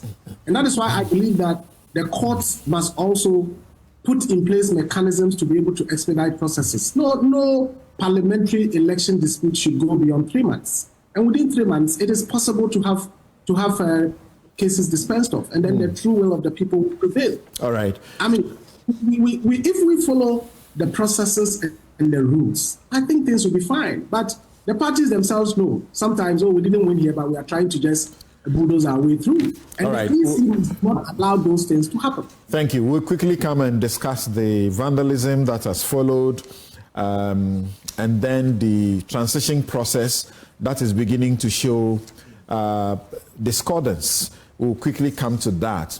But now let me go to Dr. Anesedu Jemfi, of the chairman of the National Peace Council. So what we knew was that Ablekuma North, in Sawama Duejiri, Dome Kwabenya, Techiman South, Suhum, Tema Central, Ahafuano North, Ahafuano Southwest, and Akwetia were the places where the troubles, the collation issues came up, and therefore the EC needed to sanitize the process by bringing it to Tesano in Accra. We have heard the NDC, of course, as far as they are concerned, Ablekuma North is no problem because there's a declaration. As far as they are concerned, Dome Kwabenya, there's a declaration. As far as they are concerned, Tema Central, there's a declaration. Akwetia, where things have changed now, they are not happy about it. So as far as they are concerned, there are only about 3 outstanding and not 9, so to speak. And as we heard from Kofi Adams a while ago, if the EC gazettes the newly recollated victor, the member of the candidates on the NDC's ticket who had earlier been declared at the constituency will also be in Parliament to be sworn in. Rev, how do we resolve these matters? How are you helping the EC? How are you helping the parties to resolve these matters amicably so that the beautiful thing we have done for ourselves as a country does not end up, these don't end up blighting it? Samson, I think we have a few critical issues to look at. One is the constituencies where the declaration wasn't done. So that is one. 2, where declaration was done. And 3, where declaration was done, but then they are claiming that they were forced to do it. So these are the 3 critical issues we're looking at. In places where the declaration wasn't done, I think it should be easier for them to go back and look at what is the best way to handle this. The other issue is that in the places where the declaration was done, the questions we've been asking is, were figures given such that the EC can actually have the figures which can be gazetted to indicate that this person won this polling station by this number, and it's clear, the figures are there, this person got this person got that, those figures are there. So those are the critical issues we've been asking ourselves. And how do we go around these things? One of the suggestions we've given was, can we bring the parties together? The EC, the parties, the National Election Security Task Force, and possibly the National Peace Council, just to observe. Can we talk about these things so that we can shorten it instead of going to court? For us as the Peace Council, once a case goes to court, we pull back and we wait for the adjudication of the case before we determine what to do. But we thought that if these things could be done, there could be some mediation to find a critical consensus between the parties. And initially in our release, we talked about IPAC. The intention was not a full IPAC, but those parties who were contested in those constituencies that we are dealing with, can we bring all of them together to determine what can be done?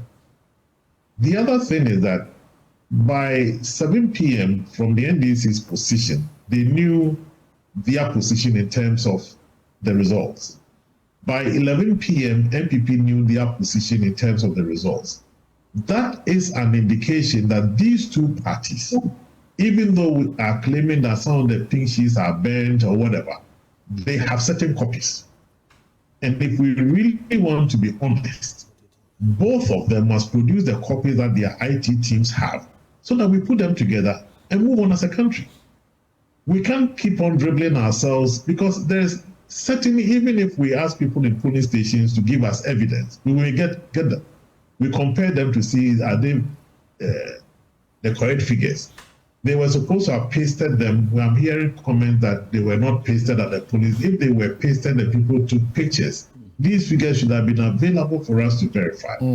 But I think that there are some means by which we should be able to pull all of these things together to determine what the actual position is. Right. Instead of going around to say that the papers are, the documents are not there, the parties don't have it, and so that's it. So other people have it. I believe that the IT teams of both parties must have the results. Right. So, Rev, and by 11:30-ish, or was it around 10:50-ish, I got to know that the NDC had collated in excess of 36,000 of the 40,000 plus, polling stations.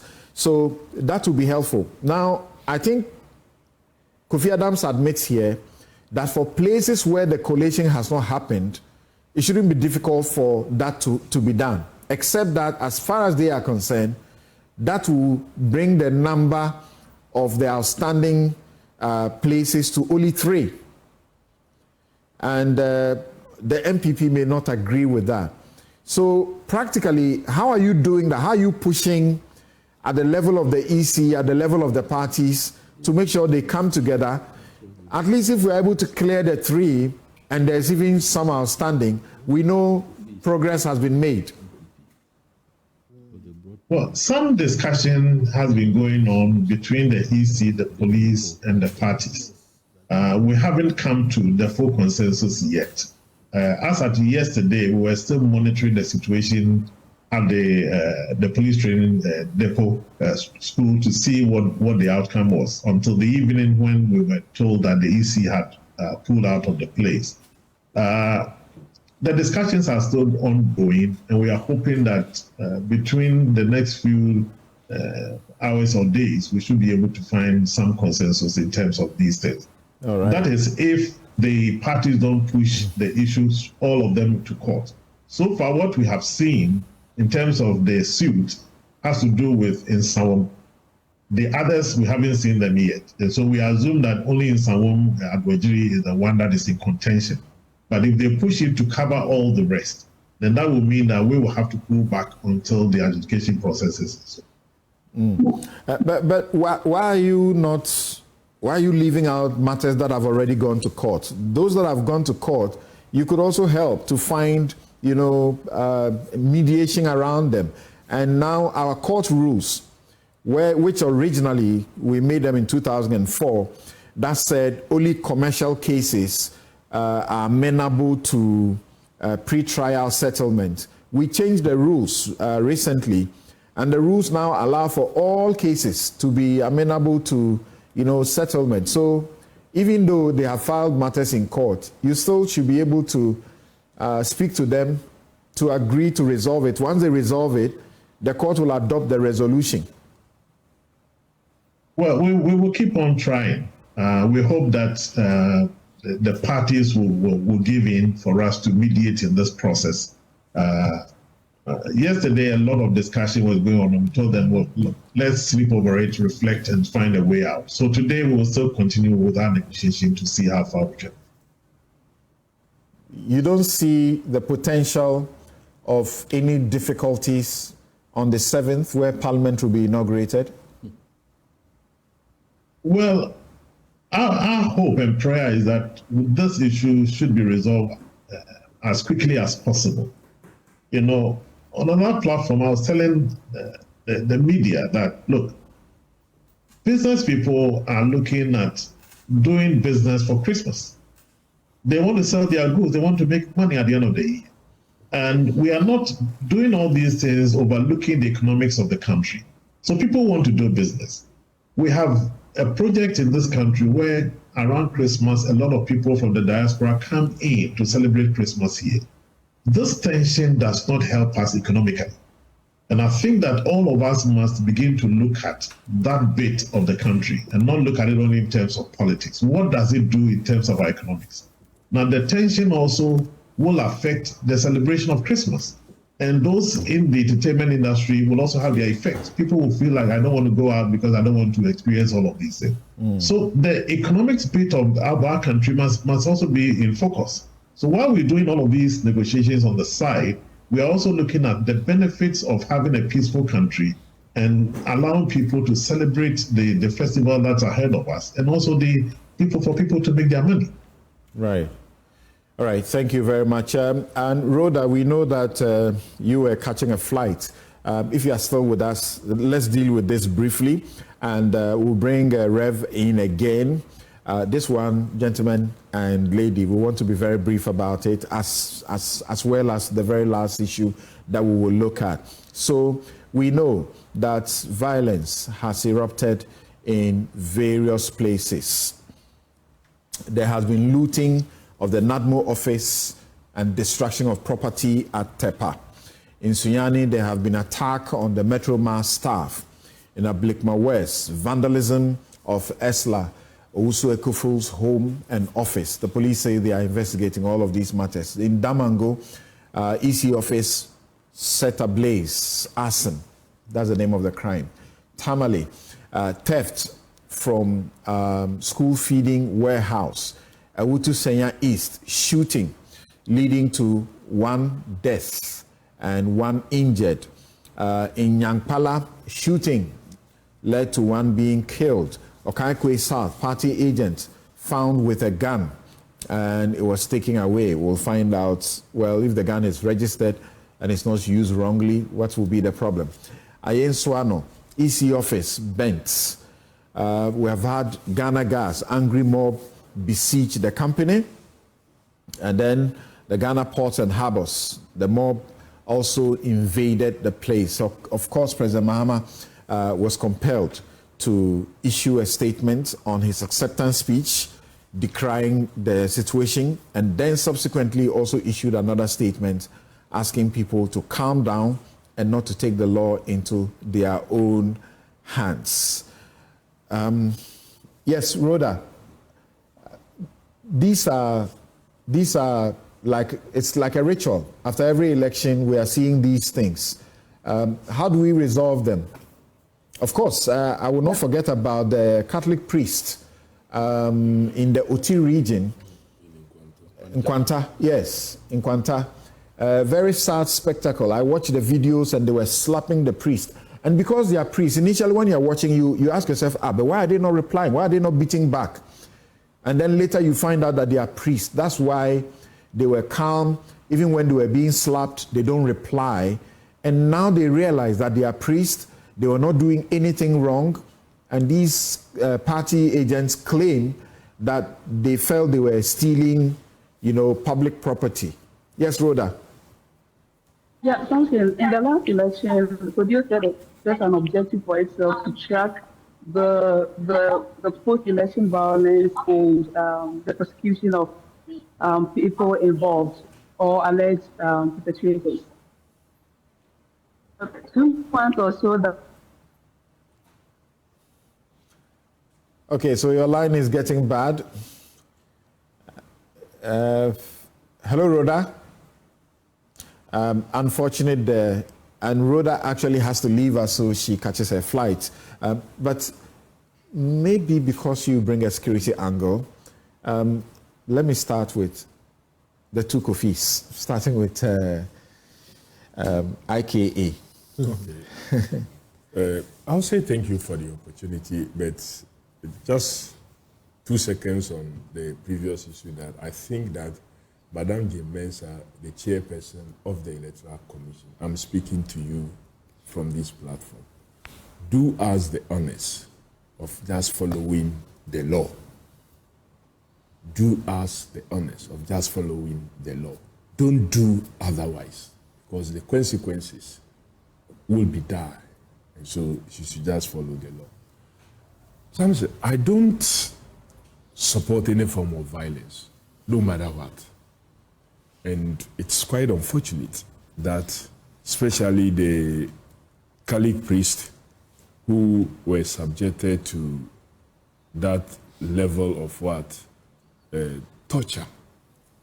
I must admit, around this time, the weather in that area is really bad. And so even if a slight cane is applied on you, you feel it. And for those heavy slaps, as we watch on the video, being descended heavily on this place was for me quite unfortunate. But the district engineer who was with them also failed them. Because in matters like this, we have what we call logbooks. Equipment like that don't move without logging, and you carry it along. So it should have been very possible to provide detailed information as to why the equipment was moving from where it's been parked to another place in such a period. Unfortunately, they equally also didn't have enough documentation, but still no excuse for visiting such heavy-handedness on the persons. You could at best have called in the police or redirect them to a police station and not subject them to any physical beating or molestation. And that is an unfortunate incident, and my sympathies go out to the priest who suffered, especially for the project for which they were going to commit those equipment to. Right. They're to actually helping the society, helping the community. And they've used their own money to pay for at the district for these things. And that is allowed for the drape equipment that you could hire for a fee and use it. So they've paid. It's not like they just went for the equipment for nothing. But, well, you can understand also when materials are getting lost in the manner that they get lost sometimes. It calls for a few concerns, but that's unfortunate. In the case of TEPA. So there were a number of statements. There was an apology that was issued, I think at the level of the party to these missionaries.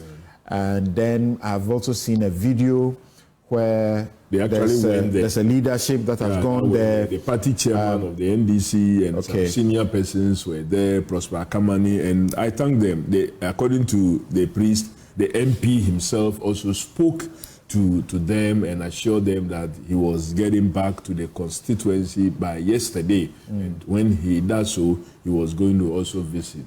Right. So, and the Catholic Diocese of Jasikan also issued a statement condemning the developments, the attack on the missionaries, and they are asking that there should be immediate action to bring the perpetrators to justice and ensure the safety and security of all citizens, particularly these foreign missionaries.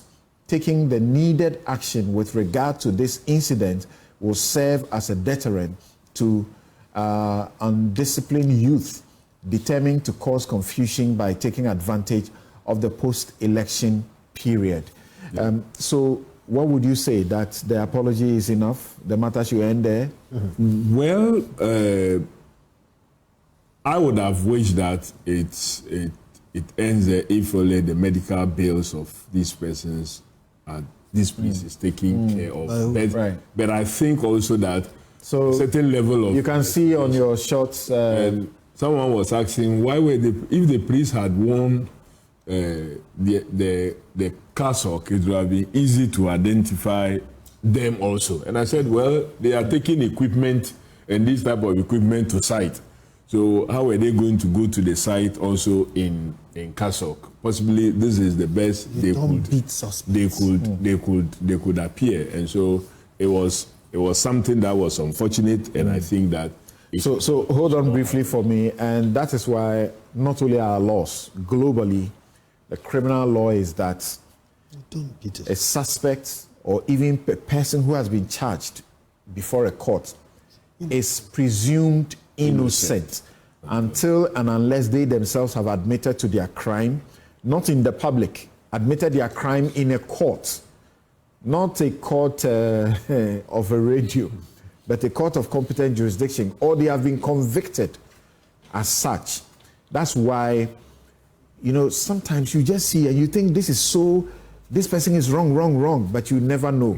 Later on, it will show that they are actually not wrong. Let's quickly listen to Bosman Asari of the Electoral Commission. Thank you very much for joining us, sir. Thank you, Samson. Yes.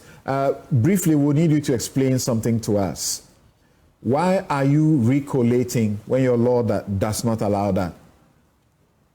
Samson, thank you again for this opportunity. When you look at CI 127, Regulation 43, it specifies the procedure to follow. The 43 starts by saying that each candidate is supposed to have 2 agents for the collation when it comes to the parliamentary elections. Very, very important. And from there, it lists the procedures to be followed. And what the Commission has said very clearly is that in terms of our collation, all these processes were not followed. So literally, the collation we expect to take place in some of these places, they actually didn't take place. And once what they did was inconsistent with CI 127, Regulation 43, then the Commission has the responsibility to ensure that all the things that were done which were not proper are corrected. What are some of the things? What are some of the things that were done which are not proper? What? Some of the things which were. What are some of the things which were done that are not proper, for which you have to recollate? For example, in one of the constituencies, I think it's either Okaikwe Central. The declaration was done per the CI. It talks about you put together all the polling station results for each of the polling stations, and you do the collation. In that particular constituency, for example, if my memory serves me right, they have almost 141 polling stations. The declaration was done based on either 110 or 111. So literally about 30 polling stations results were not part of the declaration. Apart from that, we also have reports of, I know you've seen the report by our Tema district officer, where the declaration was done even at the Tema Regional Police Command, and it was not even done by the person accredited by the Commission to do that. Apart from that, there are other places where it was done at a knife point. So the steps indicated in the law were not followed. And the commission strongly believes that once those things were not followed, then it wasn't the collation we had expected our officers to do. And I wanted to add that in terms of the selection of the collation centers too, all these things were done in consultation with the Ghana Police Administration. Okay, so example, but you hold on, just hold on there for me. Just hold on. Selected in consultation. Yes, Dr. Asari, hold on. So this is the same CI 127 that was used for the 2020 elections, correct? Yes, please. Yes. When the NDC made a complaint about Techiman South in 2020, your reply was that once it has been done, it cannot be done again. They should go to court. Yes, something. Why has that changed? No, I think something. The contexts are so different. Let's put things in perspective. In Techiman, our officers, the returning officers, our district officers, they did their work. And when they finished, we received a report from them. And the report that came to us and upon our further investigation indicated that they followed the procedure specified in law. In what we are witnessing now, the reports from our officers are completely different from what occurred in Techiman. And as an institution, we think that let's do the right. Once we do the right thing and people are, let me make something clear. We don't care about the outcome of the election. We don't care who is winning here, who is winning there. What we care about is to protect the integrity of the process. And that process has been clearly specified in law. So the commission has that responsibility to ensure that all the right things specified in the law, they are done. In Techiman, the report that came to us was very, very clear. In this instance, it's not the same. Okay. That's why I was asking the question whether you've chanced on the report by our district officer. Okay, you can see clearly different from what transpired in Techiman. Okay. Are you, in your list of the constituencies that you have to recollate, Damango is not one of them, right? No, Damango is not one of them. Why not? Damango, I need to, there was a problem there. And the commission instructed the regional director to take over. So once the commission instructed, the regional director was empowered by the commission to do the needful. And that was actually done. Okay, so the regional director took the place of the returning officer to do the declaration. Because the commission authorized the regional director to do so. Okay. You mentioned Tema Central. Yes. The person who did it is a returning officer, but from Tema West. Is that it? Oh, that's not right. It's not a returning officer for Tema West. But who is he? It's a staff of the Electoral Commission, but not a returning officer. Okay, so he's not empowered to do a declaration. He's not empowered to do a declaration. Apart from he not being empowered to do a declaration, where the declaration took place, the processes, it talks about having two agents, putting all the results together. All those processes were not followed. In Tesano, where you are putting the results together and having the declaration done, is it being done by the constituency returning officers for those constituencies? Yes, please. We have all the constituency returning officers. So I think 3 days ago we did Fantia Pamnof. Apart from Fantia Pamnof, too, we had Suhum and Akutia. And Sawam became, but they couldn't complete.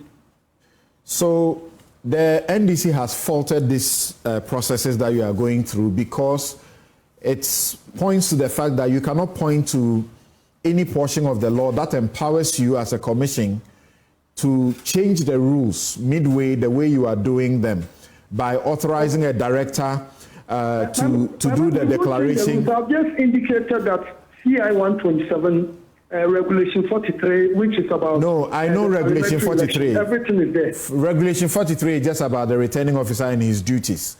My question is, if you ask a director to do it, you ask a director in Damango to do the declaration on what authority, which law? That's what they want to know. They want to know on which law we... Because it is the returning officer who has to do it. So Why do you, as a director, there to do it? At the time, the returning officer was incapacitated. I think you heard our office in Mongo was burnt down. Mm-hmm. The returning officer was incapacitated. We were told he was hospitalized in one of the hospitals in Tamale, and the process had to continue. And it's the same thing we are doing in Tesano. What came to us was that the constituency collation centers were not conducive for the process to continue. So in consultation with the Ghana Police Service, and for security purposes, it was agreed that let's come to Tesano where the police can assure us of security. The accusation you face now, the allegation you face now is that by the processes so far, what the NDC believes has already been declared, you are now overturning them in favor of the NPP, when you could simply say that you could simply repeat what you said to the NDC in 2020, that if any NPP person is aggrieved by the declaration, whether it was done under duress, whether it was done by someone who is not an officer, whatever it is, they must go to court, because court is the only place to resolve that issue.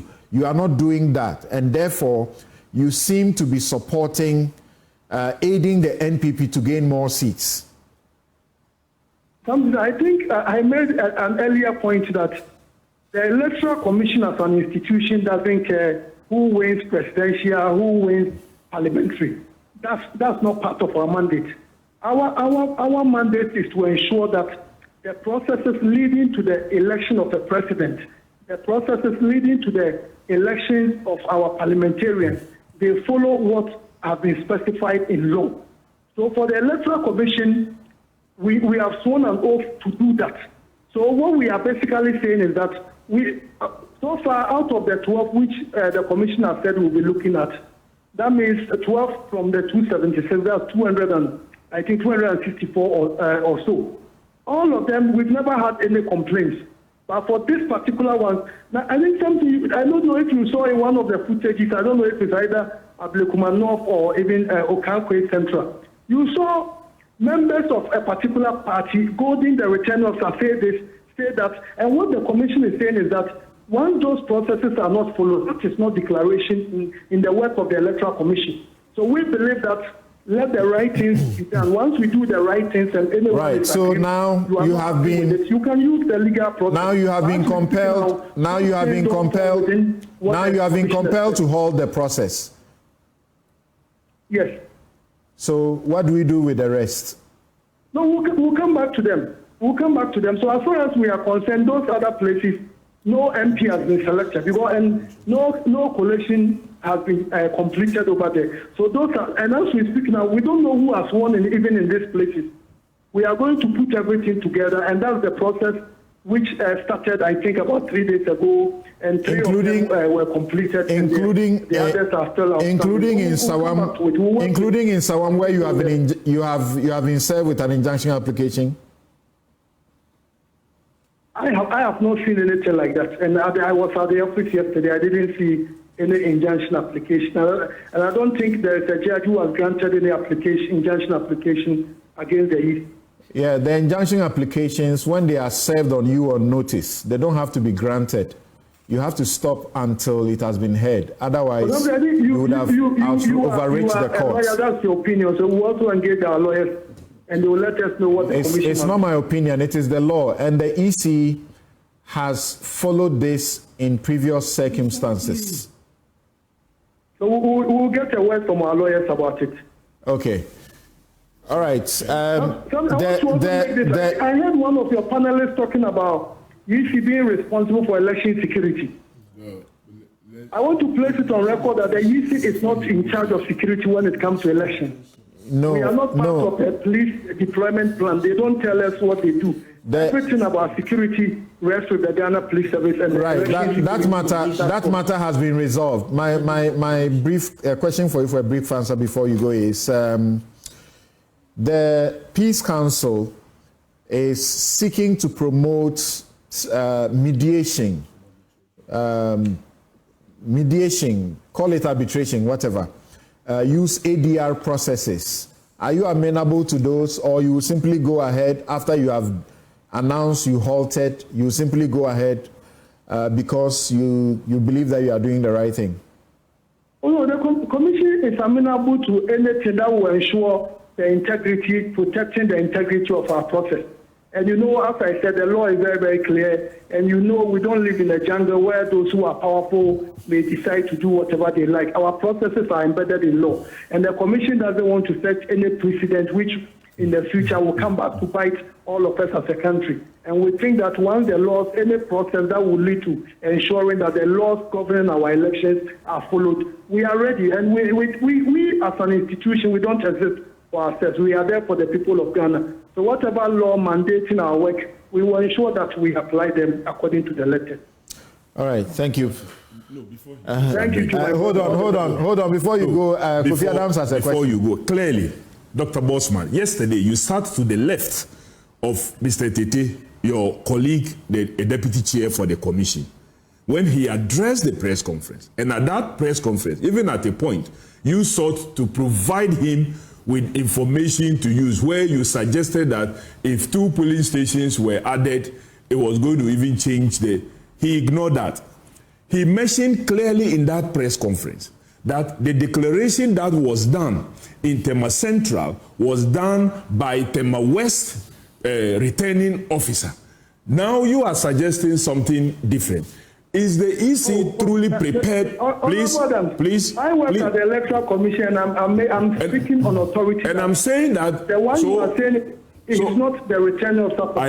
I am asking a question. The permanent staff of the Electoral Commission. Dr. Bosman Asari, yesterday you addressed a press conference. The information you put out yesterday is what I'm speaking to. 2, you also claim that and quoted Regulation 43. Yes, agents must be present. But you should also advertise your mind to Regulation 48, especially 2, that says the absence, listen to this, Regulation 48.2, the non-attendance of the candidate or the polling agent or counting agent of the candidate at the time and place shall not invalidate the act or thing done. So the mere fact that Regulation 43 talks about who qualifies to be present, their absence at a gazetted location for collation does not invalidate the process. So you are completely wrong. You same commissioner. Let me finish. Let me finish. Let me finish. Let me make it clear. We don't gazette. And I'm saying that. Let me finish. Let me finish. You advertise them. When agents are not there, it does not invalidate. But that's not what transpires. You advertise them. You advertise them for our attention. Again, this same commission, when Dr. Dufour went to court, without the court admitting his injunction, you said the mere service on you of an injunction process meant that you were not going to go ahead to supervise the NDC's primaries. Now today you are saying a mere service is not a court granting an injunction. He says he would get advice. And I'm saying that they have utilized this same commission. This same commission have done something in the past. This is what position. They have been so partisan. You are being partisan. I put it to you that you have been partisan. Dr. Bosman Asari, you are being partisan. Thank you. You are aiding the MPP to take seats they didn't win. We'll take a break here. You are a member of parliament. You don't need to say what. That's what you are doing. We'll take a break here. Thank you. We'll be right back. Leaders were here. I don't want to mention their names. They themselves said that they know Ano has won. The NDC in Sawam constituency executives, they know that Ano Dompre has won. They told us that if the process continues and Ano is declared, their foot soldiers would kill them. I mean, to use a word, their own words. All right? My point is that if you are a leader and you cannot be bold to tell your people the bitter truth, then you are not a good leader. You get my point? Why would you deliberately frustrate a process because you think that you've lost? Look at what they did yesterday. When we were supposed to continue the collation, they said their computers were gone dead. Anyway, in Sawama Drajiri, it's on an injunction. So that's Afenyo marking there. And many people on social media are just saying You should go to court. You should stop talking. This program is brought to you by the kindest sponsorship of Bank of Africa, as strong as a group and close as a partner, MTN everywhere you go. Ashesi University, educating ethical and entrepreneurial leaders for Africa. Roberts and Sons Optical Services, your comprehensive eye care service provider for 33 plus years. My Way Insurance, dial *165# on MTN to join My Way today. DB Industries, roofing, Papa Fie. Flamingo Paints, simply superior. Syntex Tanks, it's strong, it's tough. Activa International Insurance, our clients, our passion. So, gentlemen, let's keep to the violence aftermath and the transition issues that are coming up. And it was Kofi Adams who was speaking. We just narrowed to the missionaries, but there are other. Yeah, go ahead. Quite worried because it happened within my region. And right. You know, the Catholic Church, the Jessican diocese cover the entire region. And okay. So it's a matter that is of concern to me. But I'm happy with how it has been handled, the involvement of leadership and the subsequent engagement. I believe that it will resolve a number of things. But it's also a wake-up call for us that during periods such as this, and with such machinery, we must also be quite careful how we move it, and move it with the appropriate documentation and correct arrangement, so such things will not befall people. But I agree that no suspect whatsoever should be manhandled. You get a suspect, citizen arrest can be effected, but send the person to the police in the way and manner you pick the person. Quite a number of persons have lost their lives. I think at the last count 4, and all these persons are our members who have suffered in Yankpala, in Tepa, our vice chairman for Efutu. Yeah, Kumadan situation too. Kumadan, yeah. Our vice chairman in Efutu was actually taken and sent somewhere, beaten. I hear his fingers. Afia Makin said that is bogus. How is it bogus? There's evidence of what had happened to the person that we see. Images of him and everything, and you say he's bogus. He did that to himself? Or what? Is he saying that it did not happen? You see, this is what annoys people. That is his constituency. He won by such a huge margin. I'm saying that, what is the need for all the fighting going on there? Well, of course, but before the elections, didn't you hear what Cynthia Morrison was saying? That he was moving votes from their constituencies to his constituency. Didn't you hear those complaints? So if you move people that other candidates do not know and have access to, and you are able to move them back to come in and vote for you, you will surely be winning by such a margin. They must have registered there. Of course, that's what they did. He moved them during the transfer. That was the complaint that were coming from candidates, his own party candidates around such places. All right. So I think violence we have. Okay. So as for transitional issues, I'm worried that the governing side or the outgoing government side thinks that we should not speak to recruitment, massive recruitments and promotions that are happening now.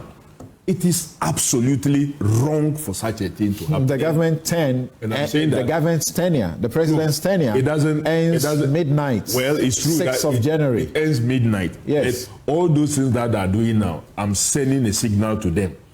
You have 6-month probationary period, and after that, we'll have a right to take a decision. Domelovo was appointed. And I'm saying that 19th December. 19th December. Shraj persons were appointed after you lost elections. Samson, so that's the question people are asking. What is the problem? I have no problem with the appointment of 1 or 2, like the deputy Shraj boss that has been appointed. I have no problem whatsoever. But we are talking about massive recruitments that are happening all of a sudden. Some of it after the elections, some just around the elections. Governance has not come to a halt. Well, it has not come to a halt, but we will go into it. Okay. Just as it happened that National Service Directors who were appointed way back in October were asked to go home. There will be nothing wrong in dealing with such situations that are happening. It was. You mean October 2016? October 2016. All right. You see, it's not for anything that the transitional law says that 30 days before the date set for presidential elections, handing over notes must be submitted to the Administrator General. Because we know that within that period, you must not do any massive things that will distort the economy. Because part of the things you hand over are economic issues and what have you. So you've presented handing over notes to the Administrator General. Now you are taking huge actions that could affect the Felix, who is the spokesperson, Felix Kwachifosu, who issued a statement on behalf of the Mahames team, said that there had been agreement that all ongoing significant payments, recruitment, and other such activities must be submitted to the transition team for consideration on a case-by-case basis. But the government's team spokesperson Fatima Abubakar also issued a statement and said there was no such agreement. As far as what is going on is legitimate, it must go on, and the baton will be passed on the 7th of January. Yes, Kofi, the issue of violence and the transition matters that are coming up. Maybe they have opportunity. The Transition Act, they need to test. They can pass and say, maybe this month's to election, there should not be any appointments or recruitments. I was going to go there. That's the shorter thing. Listen, guys, during the NDC transition to MPP, the same things were said by the other side. You have a situation where even the same words are being used. Here is the solution. Include in the transition law a clear provision that immediately after a certain time, elections, no major contract or appointment or action may be taken, and define major. Where there is a clear need for it to be done, it must be done with the inclusion of the new government. You have enough lawyers to craft that and put it in the law, period. Because they play these political games with us. We, the citizens, sit back. They come in and they take advantage. Right. Violence is a major problem. We need to understand it. And then the police has arrested in excess of 125 or so. It's pressure on everybody. Listen, here's the thing. Political violence is in our culture. We started it from Kwame Nkrumah.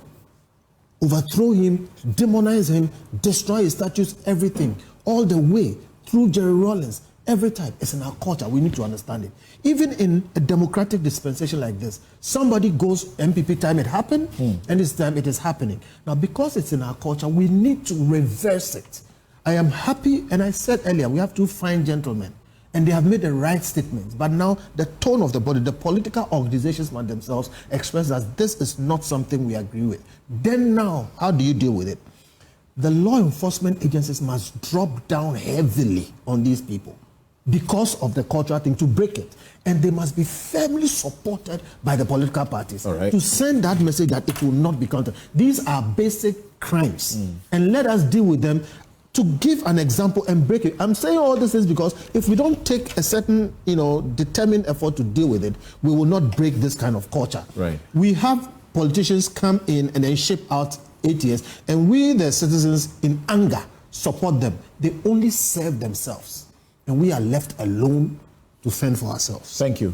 Colonel.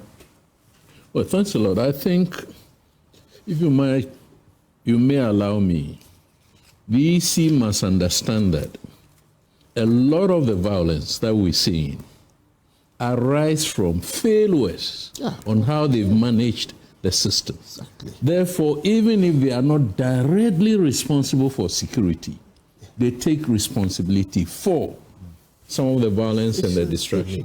Yes. Now, I want Ghanaians to appreciate that what is going on, or the violence that has occurred, can be explained in this way. First of all, there has been political vigilantism.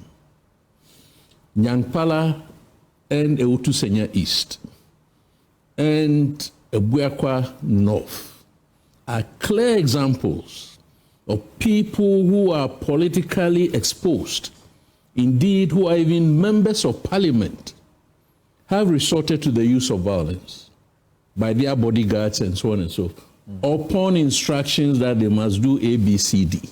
So political violence has not been resolved.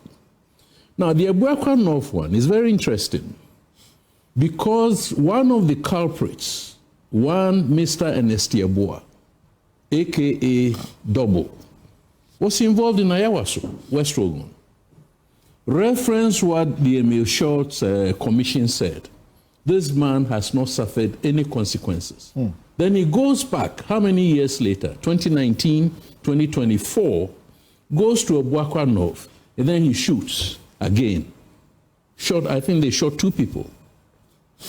Why is this happening? It's happening because the state itself, i.e. the government, has violated the Constitution by recruiting persons through dubious means and giving them arms at the national security outfit.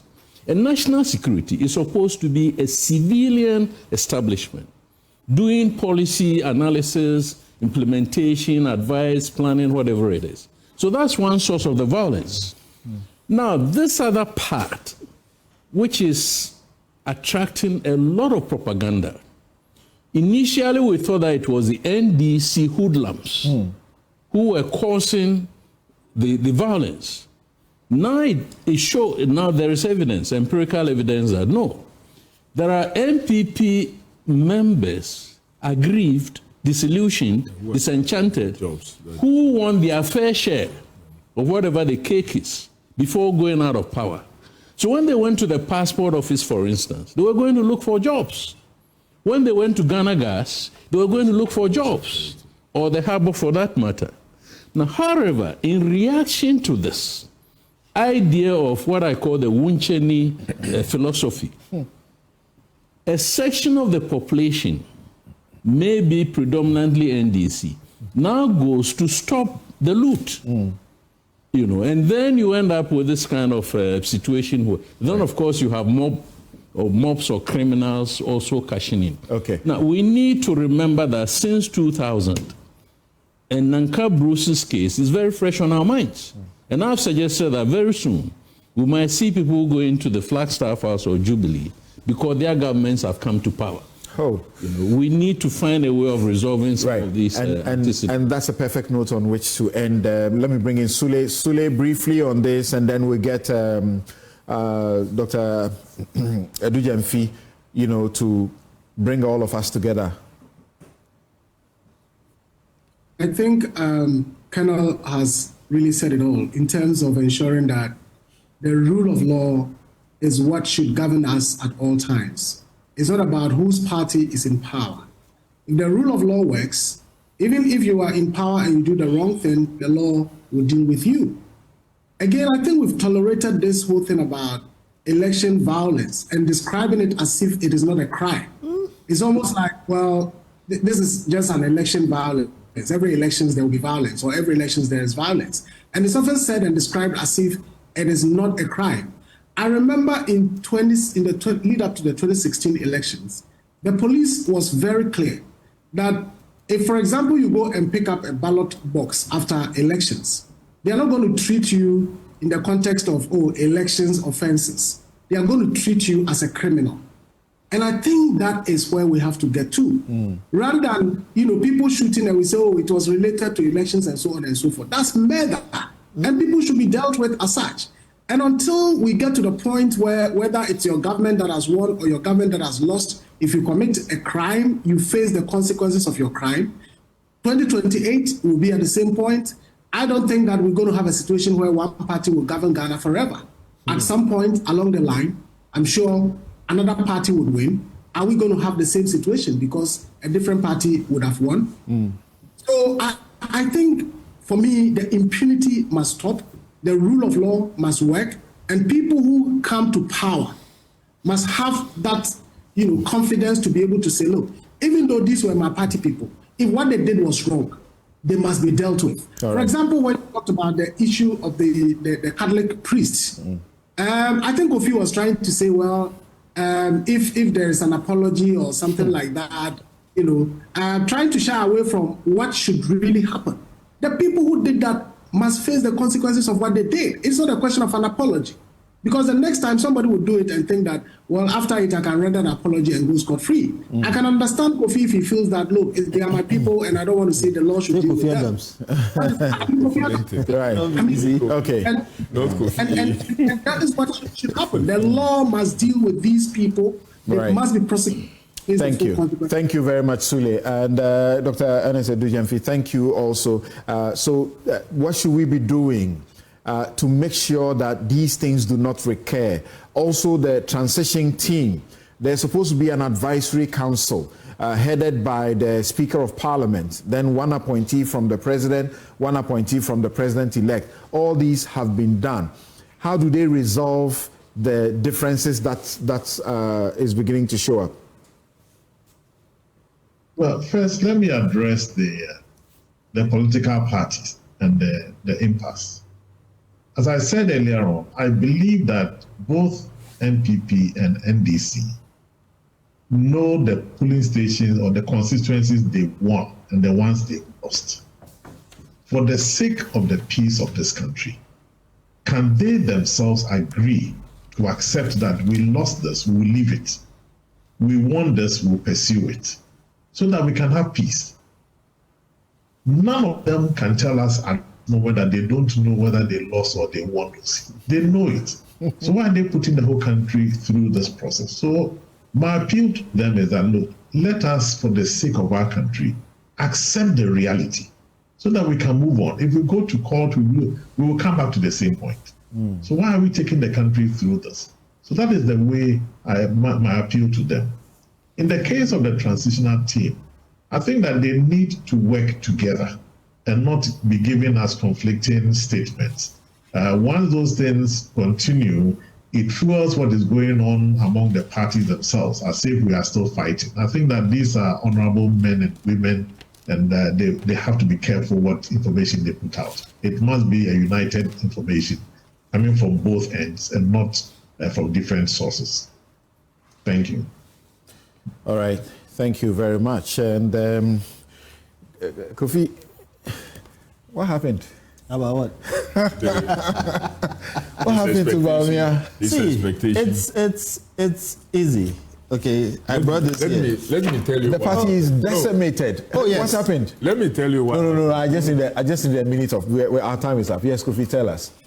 You don't have the time. So He was fighting blood. Yes, I was. I'm not going to be opening book. No, I'm not. Oh, why are you not letting me do my work? And ignore the economy, ignore the arrogance. Samson. Ignore the environmental Can I answer my question? distraction that was going on. They ignored all these and we're just looking at trends, past trends. No. We have got. Do you agree with those who say this is a vote to punish Akufo-Addo? Yes. Well, And Bawumia just suffered. Samson, but he was part. we did this. At a point, he wanted to take Why is himself this man out. answering my and question? speak. All of them wanted to join and distribute. Kofi Adams, look here. We refused to accept Kofi that Adams, he was yes. made. Kofi Adams. He's showing us some. Look here. Co-pilot. Look here. Do you see this? What? Do you see? Yes. Do you see? Yes. Which one is that? Tell us. Then you were We are not refusing. seeing. They were refusing. We are not to seeing, admit. so tell us what No, is he was that? showing Classified. 56, 41%. 56, 41%. Let him talk. I took a principled position. What you see here is research we did in February. Of this year. Yes, of this year. That showed us that it looks like President Mahama will win. But without having the time to do it, it was driven by the anger of the Ghanaian people.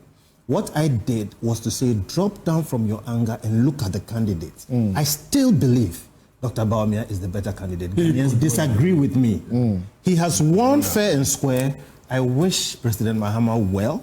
If he succeeds for all of us. But still, Dr. Bawumia, for me, was the better candidate. So on election headquarters, and this is our coverage, between now until the inauguration, we will be starting at 8 o'clock. I'm looking forward to host you so that when we start, we'll have a detailed discussions about this. Yes. So for those of you who missed today, forgive us, we didn't actually tell you ahead of time because 8 o'clock Saturday, we will begin Newsfile. And this is part of our election headquarters coverage throughout the inauguration.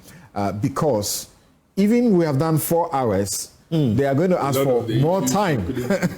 Yes, Kana, what did you want to say? Well, my last word is that there is an obvious best practice or lesson learned. The police not being armed, not carrying arms, right. Ballot stations, Wonderful. saved us a lot of lives. Yes. For the lives that have been lost were not caused by the police presence. Secondly, the argument has been vindicated that the military has no role.